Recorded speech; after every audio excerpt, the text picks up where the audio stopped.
السلام علیکم ورحمۃ اللہ وبرکاتہ۔ الحمد للہ رب العالمین والصلاة والسلام علی سید الانبیاء والمرسلین، اما بعد فاعوذ باللہ من الشیطان الرجیم، بسم اللہ الرحمن الرحیم۔ الذی خلق الموت والحیاة لیبلوکم ایکم احسن عملا، وقال اللہ تبارک وتعالی ونبلوکم بالشر والخیر فتنہ والینا ترجعون، وقال اللہ تبارک وتعالی ظہر الفساد فی البر والبحر بما کسبت ایدی الناس لیذیقہم بعض الذی عملوا لعلہم یرجعون، وقال اللہ تبارک وتعالی ومن اعرض عن ذکری فإن له معیشۃ ضنکا ونحشرہ یوم القیامۃ اعمی، وقال اللہ تبارک وتعالی یا ایہا الذین آمنوا ان تنصروا اللہ ینصرکم ویثبت اقدامکم، وقال اللہ تبارک وتعالی یا ایہا الذین آمنوا توبوا الی اللہ توبۃ نصوحا، صدق اللہ العظیم۔ اللہم صلی علی محمد وعلی آل محمد وبارک وسلم۔ رب اشرح لی صدری ویسر لی امری واحلل عقدۃ من لسانی یفقہوا قولی واجعل لی وزیرا من اہلی، آمین یا رب العالمین۔ اللہ تعالیٰ کے فضل و کرم سے یہاں مسجد جامع القرآن قرآن اکیڈمی فیصل آباد میں آپ ساتھیوں سے ملاقات ہو رہی ہے، اور جیسے کہ موضوع آپ کے علم میں ہے، ہمارے موجودہ مسائل اور ان کا حل، اس تعلق سے کلام کرنا ہے۔ ظاہری بات ہے کہ اس وقت جو حالات کی سنگینی ہے اور جن حالات سے ہم اجتماعی طور پر گزر رہے ہیں، ظاہری بات ہے کوئی شخص بھی اس سے متاثر ہوئے بغیر رہ نہیں سکتا، اور جو بھی اس مملکت خداداد پاکستان سے محبت رکھتا ہے، دین کا درد رکھتا ہے، وہ اپنے آپ کو اس سے لا تعلق نہیں سمجھ سکتا۔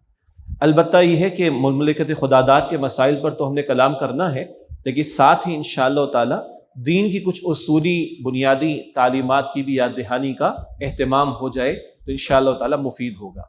مراد یہ ہے کہ اللہ تعالیٰ نے یہ دنیا بنائی ہے، اس کائنات کو بنایا ہے، کوئی مقصد دے کر مجھے اور آپ کو بھیجا۔ یہ دنیا، یہ زندگی ہم گزار رہے ہیں، اس کے پیچھے اللہ تعالیٰ کے کچھ مقاصد ہیں، کچھ حکمتیں ہیں، اور بدلتے حالات میں اونچ نیچ کا ہونا، نشیب و فراز کا ہونا، عروج و زوال کا ہونا، راحت کا اور تکلیف کا آ جانا، مصائب کا، پریشانیوں کا آ جانا، یہ بھی زندگی کا پارٹ اینڈ پارسل ہے، اس کا لازمی حصہ ہے۔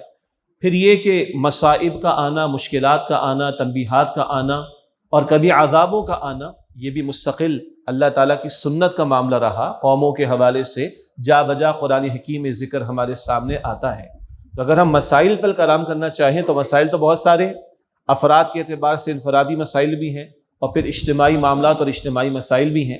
اگر قوموں کی تاریخ کو ہم دیکھیں تو قرآن حکیم ان پر آنے والے حالات کا تذکرہ ہم سے کرتا ہے ہماری رہنمائی کے لیے، اور ان میں بھی مسائل کے ذیل میں رہنمائی ہمارے سامنے آتی ہے۔ تو میں چاہوں گا کہ میری اور آپ کی یاد دہانی کے لیے اس فلسفے کو بھی ہم سامنے رکھیں۔ پھر اقوام عالم میں وہ امتیں بھی گزری کہ جو امت مسلمہ قرار پائیں، جنہیں اللہ تعالیٰ نے اپنی کتاب اور پیغمبروں کے مشن میں ان کا دست و بازو بننے کا حکم دیا، اور ان قوموں پر بھی مسائل آئے ہیں، مشکلات آئی ہیں، بلکہ عذاب بھی آئے ہیں، ان کا تذکرہ بھی ضروری ہے۔ اور پھر ہم ہوتے ہوتے نبی مکرم صلی اللہ علیہ وسلم کی امت مسلمہ اس پر کلام کریں، اور پھر اس کو تھوڑا اور محدود کر کے اس مملکت خداداد پاکستان کے تناظر میں کلام کریں۔ اسی میں پھر حالات موجودہ کا تھوڑا ذکر بھی آ جائے گا، لیکن مجھے پورے یقین ہے کہ آپ کی دلچسپی زیادہ جو ہے وہ اس کے حل کے حوالے سے ہوگی، اور یہی اصل مسئلہ ہے کہ جس کو سمجھنے کی ضرورت ہے۔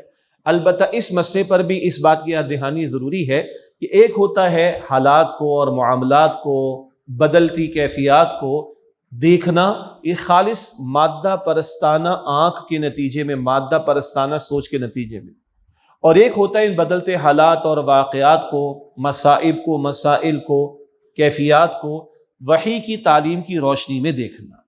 یہ ہے جو اصل میں چاہوں گا کہ آغاز میں بھی اس پر تبصرہ ہو جائے، اور آخر میں جب ہم حل کی طرف پیش قدمی کریں گفتگو کے اعتبار سے آج، تو پھر وہ وحی الہی کی اہمیت ہمارے سامنے رہے۔ دیکھیے، اللہ تعالیٰ نے انسان کی رہنمائی اور ہدایت کے لیے پہلے دن سے ہدایت کا سامان کیا۔ پہلے انسان آدم علیہ السلام ہے، وہ پہلے نبی بھی ہیں، پہلے خلیفہ بھی ہیں۔ چنانچہ جتنا انسان کی تاریخ پرانی ہے اتنا خلافت کی تاریخ پرانی ہے۔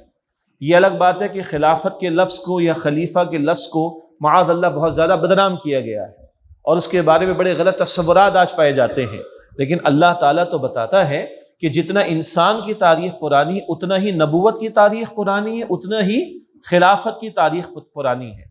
پہلے انسان آدم علیہ السلام، وہ پہلے نبی بھی اور پہلے خلیفہ بھی ہیں۔ بہرحال یہ تینوں حیثیتیں سیدنا آدم علیہ السلام کے تعلق سے بھی ہمارے سامنے رہنی چاہیے۔ آدم علیہ السلام کو اللہ تعالیٰ اعزاز عطا فرما کر زمین پر بھیج رہا ہے، خلافت دے کر نبوت عطا فرما رہا ہے اور اپنی نمائندگی کے لیے زمین پر بھیج رہا ہے، تو اللہ تعالیٰ نے دو بنیادی علوم ان کو عطا فرمائے۔ ان دونوں کا ذکر سورۃ البقرہ میں ہمیں ملتا ہے، چوتھے رکوع میں۔ سورۃ البقرہ کی آیت نمبر 31 میں اللہ سبحانہ وتعالیٰ فرماتا ہے کہ وَعَلَّمَ آدَمَ الْأَسْمَاءَ كُلَّهَا، اللہ تعالیٰ نے آدم علیہ السلام کو تمام چیزوں کے نام سکھا دیے۔ تفصیل کا موقع نہیں، البتہ ایک مراد لی گئی، زمین پر بھیجا جا رہا ہے تو زمین کے وسائل، زمین سے متعلقہ علوم، ان ساروں کا بنیادی طور پر علم پوٹینشلی پرائمریلی آدم علیہ السلام کو عطا کر دیا گیا، اور پھر نسل انسانی کا قافلہ آگے بڑھتا رہا اور علوم اور فنون کی دریافت ہوتی رہی، زمین کے وسائل کی دریافت ہوتی رہی اور ہوتی چلی جائے گی۔ یہ وہ علم ہے جو علم الاسماء، اشیاء کا علم کہلاتا ہے۔ ریسرچ اور تحقیق کے میدان میں بھی آخری حتمی بات بعد میں آتی ہے، مگر اس کا نام پہلے طے کر دیا جاتا ہے، اسی کو علم الاسماء ایک انداز سے کہہ لیں، اور فزیکل سائنسز کا علم کہہ لیں، علوم دنیاوی کہہ لیں، عصری علوم کہہ لیں، جو چاہیں سو نام دے دیں، اور انگریزی میں اس کو ایکوائرڈ نالج بھی کہا جاتا ہے کہ وہ علوم اور فنون جو بندہ اپنی محنت سے حاصل کرنے کی کوشش کرے تو حاصل کر لیتا ہے۔ لیکن اللہ تعالیٰ نے جہاں علم الاسماء آدم علیہ السلام کو عطا کی، جس کو سادہ الفاظ میں ہم مادی علوم کہیں، فزیکل سائنسز کہیں، عصری علوم کہیں، اور یہ فنون اور علوم، ان سب کو اس میں آپ کیٹیگرائز کر لیجئے۔ لیکن ساتھ ساتھ اللہ تعالیٰ نے ایک اور علم کی بات کی۔ البقرہ ہی کی آیت نمبر 38 میں فرمایا کہ فَإِمَّا يَأْتِيَنَّكُم مِّنِّي هُدًى فَمَن تَبِعَ هُدَايَ فَلَا خَوْفٌ عَلَيْهِمْ وَلَا هُمْ يَحْزَنُونَ۔ اب جب تمہارے پاس میری طرف سے ہدایت آئے تو جو میری ہدایت کی پیروی کریں گے انہیں نہ کوئی خوف ہوگا اور نہ وہ غمگین ہوں گے۔ علم الاسماء تو دیا، مگر علم ہدایت بھی عطا ہو رہا ہے، اور پہلے دن سے اس کا اہتمام کیا جا رہا ہے۔ ایک فرق ہو جائے گا کہ علم الاسماء کے بارے میں تو میں نے عرض کیا کہ انسان اپنی محنت سے اس کو کما سکتا ہے، حاصل کر سکتا ہے، وہ ایکوائرڈ نالج ہے، کسبی علم، اس کو محنت کر کے حاصل کیا جا سکتا ہے۔ لیکن علم ہدایت، جس کو علم وحی کہا جاتا ہے، یہ کوئی اکتسابی شے نہیں کہ کوئی شخص اپنی محنت سے علم ہدایت وحی کا علم حاصل کر لے، یہ وہابی شے ہے۔ اللہ کا ایک نام ہے نا الوہاب، تو اسی سے وہابی شے، یہ اللہ کی عطا سے کسی کو عطا ہوتا ہے۔ اللہ نے انبیاء اور رسول کو چنا اور انہیں علم ہدایت، علم وحی عطا فرمایا۔ یہ انسان اپنی محنت سے نہیں کما سکتا کہ وہ نبی بن جائے، معاذ اللہ، یہ اللہ کے فیصلے کے مطابق، اللہ کے چناؤ کے مطابق، اللہ کے استفاء کے مطابق، اللہ کے چن لیے جانے کی بنیاد پر طے ہوتا ہے۔ بہرحال یہ دو علوم آدم علیہ السلام کو عطا کیے گئے، اور خاص بات کیا رہی؟ فَإِمَّا يَأْتِيَنَّكُم مِّنِّي هُدًى، جب تمہارے پاس میری طرف سے ہدایت آئے گی، جو میری ہدایت کی پیروی کریں گے ان کو نہ کوئی خوف ہوگا اور نہ وہ غمگین ہوں گے۔ آج اگر ہم دنیا کا جائزہ لیں، اگر عصری علوم کی بات کر لیں، فنون کی بات کر لیں، فزیکل سائنسز کی بات کر لیں، دنیا کے وسائل کی دریافت کی بات کر لیں، ٹیکنالوجی کی بات کر لیں، تو وہ تو اپنی معراج کو پہنچی ہوئی دکھائی دیتی۔ لیکن اگر ساتھ یہ بھی بات کریں تو کہ کیا اس علوم اور فنون کی دریافت کے نتیجے میں، ٹیکنالوجی کے بڑھ جانے کے نتیجے میں انسانی مسائل عموم کے اعتبار سے کم ہوئے ہیں یا بڑھے ہیں؟ تو فوراً جواب آئے گا بڑھے۔ سب یہی کہیں گے۔ اگر میں یہ عرض کروں کہ 100 برس پہلے وسائل کم تھے، ٹیکنالوجی کم تھی، لیکن 100 برس پہلے زندگی میں سکون زیادہ تھا یا آج زندگی میں سکون زیادہ ہے؟ آپ فوراً کہیں گے 100 برس پہلے۔ یہ ساری دنیا کہہ رہی ہے۔ ایک انگریز مفکر کہتا ہے ہم نے ہواؤں میں اڑنا سیکھ لیا پرندوں کی طرح، جہاز بنا لیے، کیا کچھ بنا لیا، ناسا والوں نے شٹل بنا کر تحقیق اور ریسرچ کرنا شروع کر دی، ہم اوپر فضاؤں میں جا کر پرندوں کی طرح اڑ رہے ہیں۔ کہتے ہیں ہم زمین میں جا کر مچھلیوں کی طرح تیر رہے ہیں، ہم نے آب دوزے بنا لی، سب میریز بنا لی، سب کچھ کر لیا، اڑنا سیکھ لیا اوپر پرندوں کی طرح، تیرنا سیکھ کر نیچے سمندر میں جا کر مچھلیوں کی طرح، لیکن زمین پر انسان بن کر کیسے زندگی گزارے ہم سیکھ نہ سکیں۔ یہ تجزیے تو غیر مسلم بھی کر رہے ہیں، یہ وہ لوگ بھی کر رہے ہیں جو شاید وحی کے انکاری ہوں کہ نہیں کچھ تو مسنگ ہے۔ آپ اور میں الحمدللہ مسلمان ہیں، وحی کے ماننے والے ہیں، ہم اس بات کا یقین رکھتے ہیں وہ مسنگ کیا ہے؟ وہ جو اللہ کے رسول علیہ السلام کو پہلی وحی کی پہلی آیت میں اللہ نے فرما دیا تھا اقرا بسم ربک الذی خلق پڑھیے مگر اپنے رب کے نام کے ساتھ. وہ رب کے نام کی قید ہٹ گئی. پڑھنا لکھنا تو خوب ہو رہا ہے, خوب سے خوب تر کی تلاش ہو رہی, مگر رب کا نام, رب کے نام سے مراد رب کی یاد اور رب کی تعلیم, اس کی عطا کردہ علم ہدایت کی تعلیم کے مطابق ان علوم دنیاوی کو لے کر چلنا, یہ کنڈیشن ہٹی ہے. تو ہم سب یہ کہہ رہے ہیں کہ ٹیکنالوجی 100 برس پہلے کم تھی, آج بہت زیادہ ہے. وسائل کی دریافت 100 برس پہلے کم تھی, آج بہت زیادہ ہے. تو بھائی انسانی مسائل 100 برس پہلے جتنے تھے آج تو بہت کم ہو جانے چاہیے تھے, مگر ہم سب اتفاق کر رہے ہیں کہ مسائل بڑھ گئے ہیں, کم نہیں ہوئے. یہ وہ سادہ تجزیہ ہے کہ اگر علم ہدایت کو فراموش کیا گیا ہے, اور یقیناً اور ان سے کیا شکوہ کریں جو علم ہدایت کو مانتے ہی نہیں. وہ جو علم ہدایت کے ماننے والے ہیں آج ان کی اکثریت بھی اپنے معاملات زندگی میں علم ہدایت کی پیروی کرتی ہوئی دکھائی نہیں دے رہی. شکوہ تو ان سے زیادہ ہے جو خدا کو نہ مانے, وحی کو نہ مانے, ہدایت کو نہ مانے. ان سے کیا زیادہ شکوہ کریں؟ جو ماننے والے ہم اور آپ امت مسلمہ کے افراد ہیں, شکوہ تو ہمیں اپنے آپ سے کرنا چاہیے. اب عرض کرنے کا مطلب یہ ہے, اسی کو تھوڑا سا اور آگے بڑھا لیں. وحی کی تعلیم رب نے عطا فرمائی, آپ کا میرا ایمان ہے, اور اس وحی کی تعلیم کے مطابق ان چیزوں کو دیکھنے کی کوشش کرنا. آئیے تھوڑا سا تجزیہ کر لیں. میں نے اشارتاً کہا تھا انفرادی مسائل پر بھی کلام افصل, لیکن اتنا وقت نہیں ہے, صرف ایک دو باتیں اشارتاً. یہ زندگی کیا ہے؟ اللہ کا کلام بتاتا ہے سورۃ الملک کی آیت نمبر 2 میں, الذی خلق الموت والحیات لیبلوکم ایکم احسن عملا. اللہ نے موت اور حیات کا سلسلہ قائم فرمایا کہ اللہ تمہارا امتحان لے کہ تم میں سے بہترین عمل کرنے والا کون. بہت اہم نقطہ ہے, احسن عملا فرمایا ہے, اکثر عملا نہیں فرمایا. اکثر بہت زیادہ, احسن بہترین. فرمایا زندگی موت کا سلسلہ کیوں قائم فرمایا؟ تاکہ اللہ تمہارے امتحان لے تم میں سے بہترین عمل کرنے والا کون ہے, زیادہ عمل کرنے والا نہیں. نکتہ کیا ہے؟ ایمان کے بغیر تو کوئی عمل اللہ کے قابل قبول نہیں ہے. پھر دکھاوے سے بھی پاک ہونا چاہیے, ورنہ اخلاص نہ ہو تو عمل قابل قبول نہیں ہے. پھر اعمال سنت کی تعلیم کے مطابق ہونے چاہیے, سنت کے خلاف نہیں ہونی چاہیے, ورنہ اللہ کے قابل قبول نہیں. پھر اعمال کا جو پورا پیکج عطا کیا گیا ہے, ادخلوا فی السلم کافہ, البقرہ کی آیت نمبر 208, یہ پورے کے پورے اسلام میں داخلے کا مطالبہ. یہ ساری باتوں کو ذہن میں رکھیں تو اللہ نے امتحان میں تمہیں ڈالا تاکہ اللہ دیکھے کہ تم میں سے عمل کے اعتبار سے بہترین کون ہے. لیکن امتحان, زندگی کیا ہے؟ امتحان. یہ بدلتے حالات کیا ہیں؟ سورۃ الانبیاء آیت نمبر 35 میں ذکر آتا ہے, وَنَبْلُوكُ بِالشَّرِّ وَالْخَيْرِ فِتْنَةً.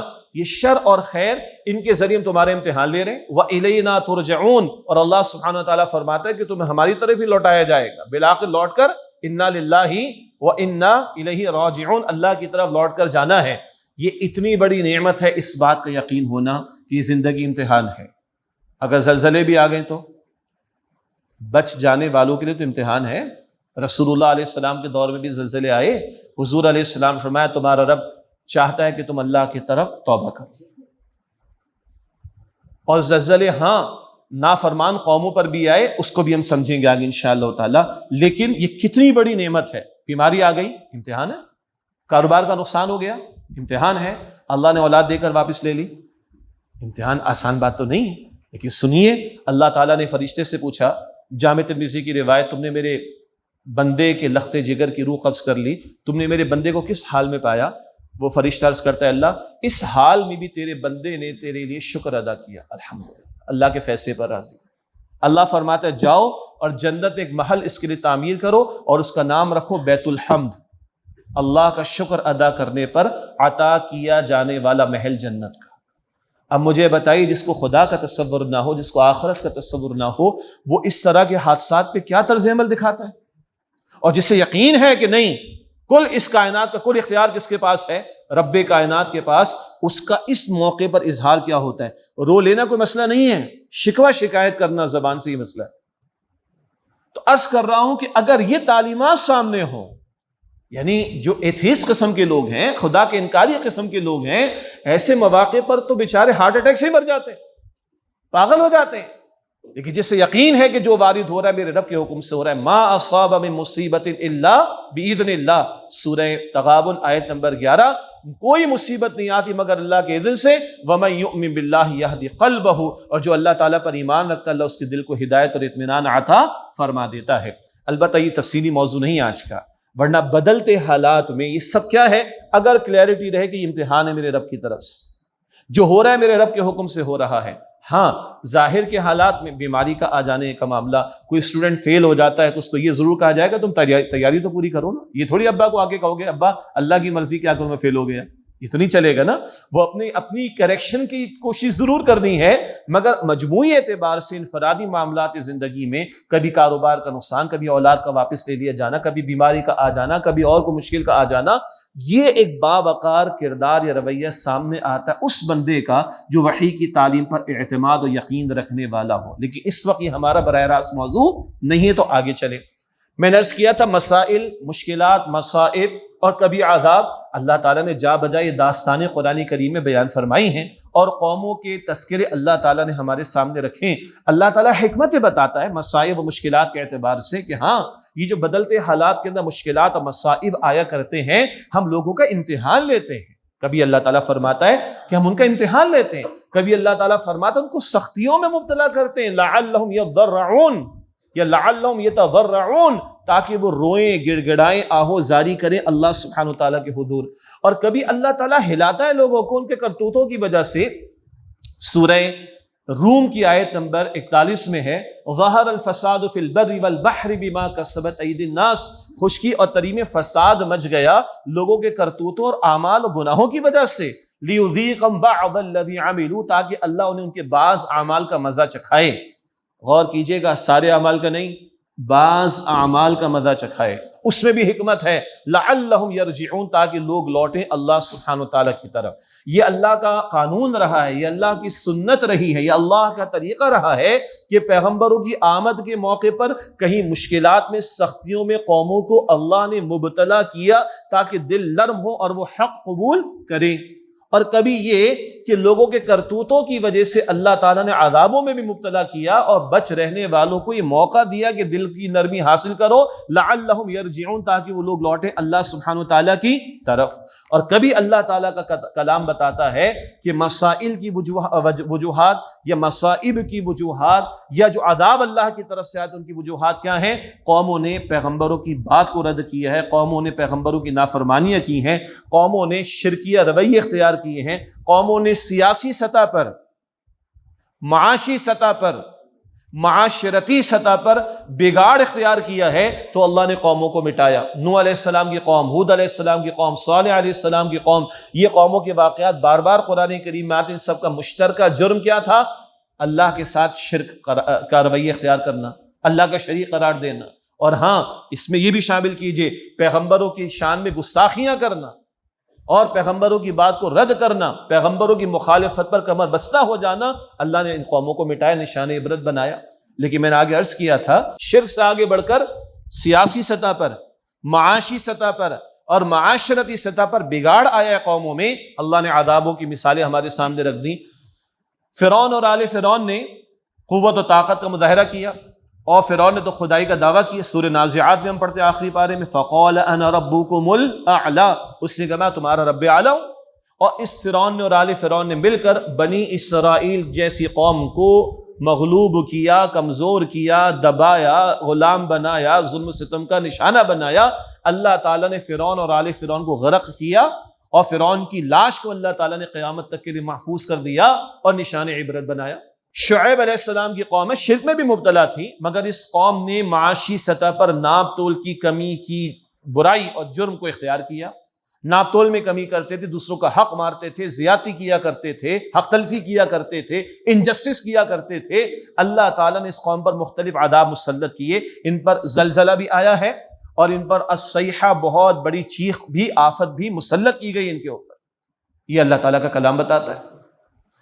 حضرت لوط علیہ السلام کی قوم میں معروف بات ہے، حضرت لوط علیہ السلام کی قوم نے شرک کی روش تو اختیار کی، معاشرتی سطح پر ہم جنس پرستی کے گندے طرز عمل کو اختیار کیا، اور قوم نے اعلان یہ ہم جنس پرستی کا گندا رویہ اختیار کیا. نکاح کے راستے کو، پاکیزہ راستے کو چھوڑ کر ہم جنس پرستی کے گندے رویے کو اختیار کیا، اللہ تعالیٰ نے اس قوم کے نافرمانوں کو اندھا بھی کیا۔ قرآن کریم بتاتا ہے اللہ سبحانہ و تعالیٰ نے ان کی بستی کو اوپر لے جا کر زمین پر پٹخ بھی دیا، اور اللہ کا کلام بتاتا ہے کہ مسومۃ عند ربک للمسرفین، ان میں سے زیادتی جن لوگوں نے کی، جو جرم اختیار کیا، اللہ تعالیٰ نے آسمان سے پتھر برسائے، اور ایک ایک پتھر ویل ٹارگیٹڈ تھا کہ کس شخص کو جا کر اس نے ہلاک کرنا ہے، وہ متعین تھے وہ پتھر اللہ سبحانہ وتعالیٰ کی طرف سے۔ اور اس قوم کو ڈیڈ سی میں، بحر مردار میں غرق کر کے اللہ تعالیٰ نے نشان عبرت بنا دیا کہ جہاں مچھلی بھی زندہ نہیں رہ سکتی، ڈیڈ سی ہے، بحر مردار۔ یہ اللہ تعالیٰ قرآن حکیم میں قوموں کی داستانیں ہمارے سامنے بیان کرتا ہے۔ ہاں، زمین پر زلزلے آتے رہتے ہیں، زمین پر طوفان آتے رہتے ہیں، زمین پر سیلاب آتے رہتے ہیں، زمین پر کچھ افراد دھس بھی جاتے ہیں، دھسا دیے بھی جاتے ہیں، یہ عام طور پر بھی فزیکل فینومینا ہو سکتا ہے، اس کی نفی نہیں۔ زلزلوں کا آ جانا، طوفانوں کا آ جانا، شدید بارشوں کا آ جانا، کہیں دھس جانا کسی کا، یہ فزیکل فینومینا بھی پاسبل ہے، ممکن ہے، مگر جب ان قوموں کے واقعات کو قرآن کریم میں ہم پڑھتے ہیں تو یہ صرف فزیکل فینومینا نہیں ہوتا، اس کی میٹا فزیکل کازز قرآن حکیم بیان کرتا ہے۔ یہ میٹا فزیکل کازز کیا ہے؟ یہ کردار کا بگاڑ ہے قوموں کا، یہ اجتماعی جرائم ہے قوموں کے، اور اخلاقی سطح پر گراوٹ کے حوالے سے، گراوٹ کی نچلی سطح پر آ جانا، تو یہ جو میٹا فزیکل کازز ہیں قرآن حکیم ان کو بھی نمایاں کرتا ہے۔ اور قرآن قصوں کی کتاب نہیں ہے معاذ اللہ، کہانیوں کی کتاب نہیں ہے معاذ اللہ، قرآن ہدایت کی کتاب ہے، اور ایک نہیں کئی مرتبہ یہ واقعات بیان کیے گئے، ایک نہیں کئی پیرایوں میں ان کو بیان کیا گیا، ایک نہیں کئی مختلف مقامات پر ان کو بیان کیا گیا، تاکہ قاری قرآن کا ایک پڑھنے والا ہر کچھ عرصے میں گزرے ان واقعات سے، اس کو کلیئرٹی رہے۔ جب قوموں کے اجتماعی معاملات میں بگاڑ پیدا ہوتا ہے تو کبھی زلزلے بھی آتے ہیں، شعیب علیہ السلام کی قوم، طوفان بھی آتے ہیں، نوح علیہ السلام کی قوم، کبھی پتھر بھی برسائے جاتے ہیں، لوط علیہ السلام کی قوم، کبھی دھسا بھی دیا جاتا ہے، قارون کا واقعہ۔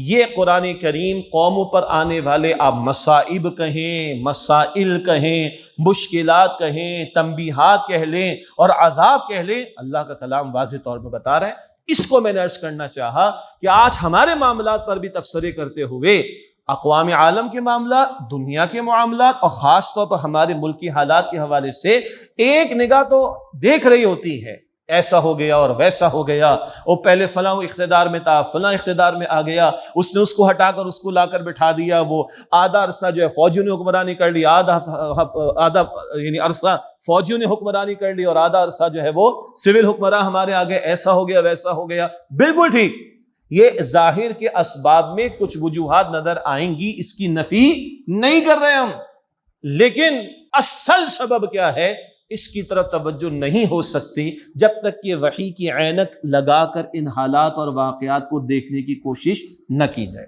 اگلی بات یہ تو تھا تمام اقوام عالم کے تعلق سے، اللہ کو ماننے والے نہیں تھے، وہ نافرمانی کرنے والے تھے اور گنہگار تھے اور پیغمبروں کے ساتھ گستاخیاں کرنے والے تھے، ان کے حالات و واقعات بھی قرآن کریم ذکر کرتا ہے۔ ایک نقطہ کیونکہ بات آئی ہے مصائب کے اعتبار سے، تو یاد رہے مصائب اور مشکلات کا معاملہ اگر عموم کے اعتبار سے دیکھیں، انفرادی سطح پر بھی دیکھیں، تو وہ تو انبیاء پر بھی آئے مصائب۔ اللہ کے رسول فرماتے صلی اللہ علیہ وسلم جتنا مجھے اللہ تعالیٰ کی راہ میں ستایا گیا کسی کو بھی نہیں ستایا گیا۔ یاد رکھیں انبیاء پر آنے والے مصائب کا معاملہ یہ بھی ہے کہ وہ اقوام کے لیے، امتوں کے لیے نمونہ بنے ایک، اور ان پر آنے والے سارے معاملات وہ تو درجات کی بلندی کا معاملہ ہے۔ ایک عام بندہ مومن پر بھی مصائب آتے ہیں، اس کی حکمت کیا ہو سکتی ہے؟ ایک حدیث مبارک میں ذکر آتا ہے اللہ تعالیٰ ایک بندے کو بلند درجہ عطا فرمانا چاہتا ہے، مگر بندے کے اعمال ایسے نہیں ہوتے کہ وہ پہنچ جائے درجے کو، تو اللہ کسی آزمائش میں، مشکل میں اس کو مبتلا کرتا ہے، صبر کی توفیق دیتا ہے، وہ صبر کرتا ہے اور وہ بلند درجہ پا لیتا ہے۔ تو اللہ کے نیک بندوں پر بھی آزمائشیں آ سکتی ہیں، انبیاء کے علاوہ غیر انبیاء پر بھی۔ پھر ایک بڑا ٹیکنیکل سوال ہے اور اکثر اٹھتا ہے، وہ پتہ کیسے چلے گا یہ جو میرے ساتھ بیت رہا ہے یہ سزا ہے یا یہ وہ آزمائش ہے کہ جو ثواب کا باعث بنے گی؟ تو اکثر ہی علماء کرام نے اس کا جواب یہ دیا، بندہ اپنے دل کی کیفیت کو دیکھے گا، آنے والی کیفیت پر طرز عمل کیا ہے، انا للہ و انا الیہ راجعون۔ مال تھا، لے لیا، کس کا تھا؟ اللہ کا. میں کون شکوہ کرنے والا؟ اتنا آسان ہے میں سے کہہ دوں؟ تقاضا تو یہی ہے. اللہ نے اولاد دی، واپس لے لی، کس کی امانت تھی؟ اللہ.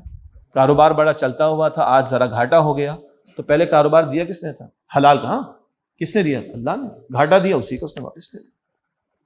آسان تو نہیں ہے. رضائے حق پہ راضی رہے، یہ حرف آرزو کیسا. رضائے حق پہ راضی رہے، یہ حرف آرزو کیسا. خدا خالق، خدا مالک، خدا کا حکم تو کیسا. خدا خالق، خدا مالک، خدا کا حکم تو کیسا. اگر بدلتے حالات میں آ گئی کوئی آزمائش، کوئی مصائب کے معاملات، اور ادھر دل مطمئن ہے کس کے حکم سے؟ اللہ کے حکم سے. بیدک الخیر، اللہ تیرے ہاتھ میں خیر ہی خیر ہے. مجھے سمجھ نہیں آ سکتی، لیکن وہ تو کل علم رکھنے والا، کل کمال حکمت والا ہے، اس کے فیصلے میں خیر ہی خیر ہوگی. اگر یہ جذبات ہیں تو انشاءاللہ تعالیٰ کہیں اس طرح کے معاملات ہماری بخشش کا، گناہوں کی معافی کا ذریعہ، اور کہیں اجر و ثواب کا باعث بنیں گے. یہی وجہ ہے یہ زلزلوں کا معاملہ بڑا حساس نقطہ ہے. زیر طوفانوں کے آ جانے کے معاملات، کبھی ناگہانی آفت کا آ جانا، کبھی طاعون اس طرح کے امراض کا آ جانا، کبھی کسی کا جل کر انتقال کر جانا، کبھی ڈوب کر، بڑے آزمائش کے معاملات ہیں. احادیث مبارکہ میں وضاحت ہے کئی مرتبہ یہ کیفیات ایک بندے کے لیے شرط کے ایمان پر ہو، گناہوں کی معافی کا ذریعہ، اجر و ثواب کے حصول کا ذریعہ بھی بن جاتی ہیں. یہ ایک ذرا چونکہ سوال آ سکتا تھا تو میں نے چاہا کہ اس کی طرف بھی توجہ کا معاملہ ہو جائے. اب آئیے ذرا کڑوی بات. اللہ کو ماننے والی امت، پیغمبروں کو ماننے والی امت، کتاب الہی کو ماننے والی امت، اس پر بھی مصائب آتے ہیں، تکالیف آتی ہیں، بلکہ عذاب تک آ جاتے ہیں. اور اس حوالے سے مثال بنی اسرائیل کی ذہن میں رکھیں. ہم سے پہلے بنی اسرائیل امت مسلمہ تھے، اور کیا ان کی تفصیل ہے. موسیٰ علیہ السلام سے لے کر عیسیٰ علیہ السلام تک 14 صدیوں تک انبیاء اور رسل مستقل ان میں آتے رہے. 14 صدیاں اور مستقل انبیاء اور رسل آتے رہے، اور تورات، زبور، انجیل جیسی کتابیں ان کو عطا ہوئی. اور ان کو اللہ نے 2 مرتبہ فرمایا سورۃ البقرہ میں، آیت نمبر 47 میں، آیت نمبر 122 میں، وَأَنِّي فَضَّلْتُكُمْ عَلَى الْعَالَمِينَ، اور میں نے تمہیں جہان والوں پر، اس وقت کے جہان والوں پر فضیلت عطا فرمائی. اس وقت کیوں؟ اس سے کہ بہرحال اب فضیلت محمد مصطفیٰ صلی اللہ علیہ وآلہ وسلم اور آپ کی امت مسلمہ کی، تو اس وقت کے جہان والوں پر فضیلت عطا فرمائی. اچھا، لیکن اللہ تعالیٰ نے فضیلت دی تھی ذمہ داری کے ساتھ، اور ذمہ داری کیا ہے؟ کتاب کے ساتھ وفاداری، پیغمبر کے مشن کے ساتھ وفاداری کا معاملہ. دونوں معاملات میں گڑبڑ کی انہوں نے. قرآن حکیم سورۃ الجمعہ میں عجیب ان کی کیفیت ہمارے سامنے رکھتا ہے. مثل الذین حملوا التوراۃ ثم لم يحملوها كمثل الحمار يحمل اسفارا، مثال ان لوگوں کی جن پر تورات کی ذمہ داری ڈالی گئی، پھر وہ ذمہ داری کو سہار نہ سکے، ادا نہ کر سکے. ان کی مثال کس کی جیسی ہے؟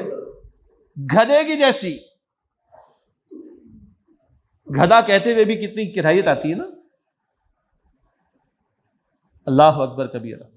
اللہ کہتے ہیں ان پہ ذمہ داری ڈالی گئی تورات کی، اور کتاب کو پس پش ڈالا، ذمہ داری سہار نہ سکے، ادا نہ کر سکے. ان کی مثال گدھے کی طرح. اور بنی اسرائیل ہی کے شخص کا واقعہ بعض مفسرین نے بلعام بن باعورہ کا ذکر بھی کیا ہے. سورۃ الاعراف کی آیت نمبر 175، 176، 177 کو دیکھیں.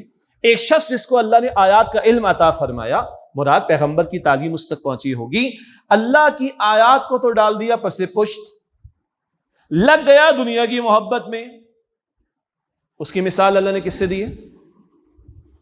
کمثل الکلب، اس کی مثال کتے کی طرح ہے. یہ اللہ کے کلام میں، تورات تو یہود کا نام لے کر اللہ تعالیٰ فرما رہا ہے، پس پشت ڈالی، یہ فرمایا گدھے کی طرح ہے. گدھا کیا ہے؟ وہ بوجھ سمجھتا ہے نا. اس گدھے کے اوپر اینٹیں بھر کر بوری میں رکھیں، بوجھ سمجھے گا، جان چھڑائے گا، جلدی سے اتار دیا جائے. افلاطون کی کتابیں بھر کر رکھ دیں، جان چھڑائے گا، جلدی سے اتارا جائے. تو کبھی اللہ گدھے کی مثال اور کبھی اللہ تعالیٰ کتے کی مثال ان لوگوں کے قرآن کریم میں ہے. کراہیت آتی ہے بولتے ہوئے. اللہ نے دی ان لوگوں کے لیے جو اللہ کی کتاب اور اس کی آیات کو پس پش ڈالے. یہ بنی اسرائیل کا ذکر کر رہا ہوں بھی آپ کے سامنے. پیغمبر ہے موسیٰ علیہ السلام، ان کے دور میں وقت آیا تھا قتال کر کے فلسطین کو حاصل کرنے کا. اللہ نے شریعت کے احکامات عطا فرمائے، نفاذ ہونا چاہیے. میدان سجنے کا موقع آیا، سورۃ مائدہ کی آیت نمبر 24 کا ذکر ہے فَاذْهَبْ أَنْتَ وَرَبُّكَ فَقَاتِلَا إِنَّهَا هُنَا قَاعِدُونَ، اے موسیٰ آپ جائیے اور آپ کا رب جائیے، جا کے قتال کیجئے، ہم تو یہیں بیٹھے رہیں گے۔ صاف کورا جواب دے دیا پیغمبر کو، قتال سے فرار اختیار کیا، ورنہ قتال کرتے اور فلسطین حاصل کرتے، اللہ کی شریعت کو نافذ کرتے، اللہ آسمان سے بھی برکتیں دیتا، زمین سے بھی برکتیں دیتا۔ قرآن کہتا ہے سورۃ المائدہ آیت نمبر 66 میں وَلَوْ أَنَّهُمْ أَقَامُوا التَّوْرَاةَ وَالْإِنْجِيلَ لَأَكَلُوا مِنْ فَوْقِهِمْ وَمِنْ تَحْتِ أَرْجُلِهِمْ، اگر تورات اور انجیل کو قائم، ان کے احکام کا نفاذ کرتے، اپنے اوپر سے بھی کھاتے، اپنے نیچے سے بھی کھاتے، لیکن کتاب پر سے پوچھ ڈالی۔ سورہ البقرہ آیت نمبر 101 میں بھی الفاظ ہیں کتاب اللہ وراء ظہورہم، اللہ کی کتاب کو پس سے پوچھ ڈالا، اور کس چیز کے پیچھے پڑے؟ جادو ٹونے کے چکر میں لگ گئے، شارٹ کٹ چاہیے، شارٹ کٹ چاہیے، جادو ٹونے کے اندر پڑ گئے اور اللہ کی کتاب کو انہوں نے پس سے پوچھ ڈال دیا۔ یہ ہے بنی اسرائیل کا تذکرہ جو قرآن کریم میں ہمیں ملتا ہے، اور جس قرآن کریم میں البقرہ کی آیت نمبر 47 اور 122 میں ان کی فضیلت کا ذکر اس وقت کے جہان والوں پر اسی البقرہ میں ذکر آیا۔ آیت نمبر 61 میں ضربت علیہم الذلۃ والمسکنہ وباءوا بغضب من اللہ، ان پر ذلت اور محتاجی تھوپ دی گئی اور وہ اللہ کے غضب میں گرفتار ہو کر لوٹے۔ باقی پوری ان کی تاریخ ہے، بخت نصر کے ہاتھوں ان کی پٹائی کا معاملہ 587 قبل مسیح میں بابل سے عراق سے آیا تھا، پھر 70 عیسوی میں ٹائٹس رومی کے ہاتھوں ان کی پٹائی کا معاملہ ذلیل در ذلیل اللہ تعالیٰ نے کو کیا ہے بنی اسرائیل کے افراد کو، بالخصوص یہود کو۔ یہ تاریخ بھری ہوئی ہے، اور قرآن پاک پڑھ جائیے سورۃ الفاتحہ میں اللہ تعالیٰ ہم سے کیا دعا کروا رہا، غیر المغضوب علیہم ولا الضالین، ان میں سے نہ ہو اللہ، ہم محفوظ رکھیو جن پر تیرا غضب ہو، جو گمراہ ہو گئے۔ وہ غضب کن پر ہوا؟ رسول اللہ علیہ السلام نے فرمایا، مسند احمد کی حدیث میں ہے مغضوب علیہم یہود ہے، اور سورۃ البقرہ پڑھ جائیے، بنی اسرائیل میں سے یہود کا زیادہ ذکر سورۃ البقرہ میں آتا ہے، اور ابتدائی 4 رکوع بنیادی نوعیت کے مضامین اس میں البقرہ میں، اس کے بعد تقریباً 10 رکوعوں میں بنی اسرائیل کا تذکرہ ہمارے سامنے آتا ہے۔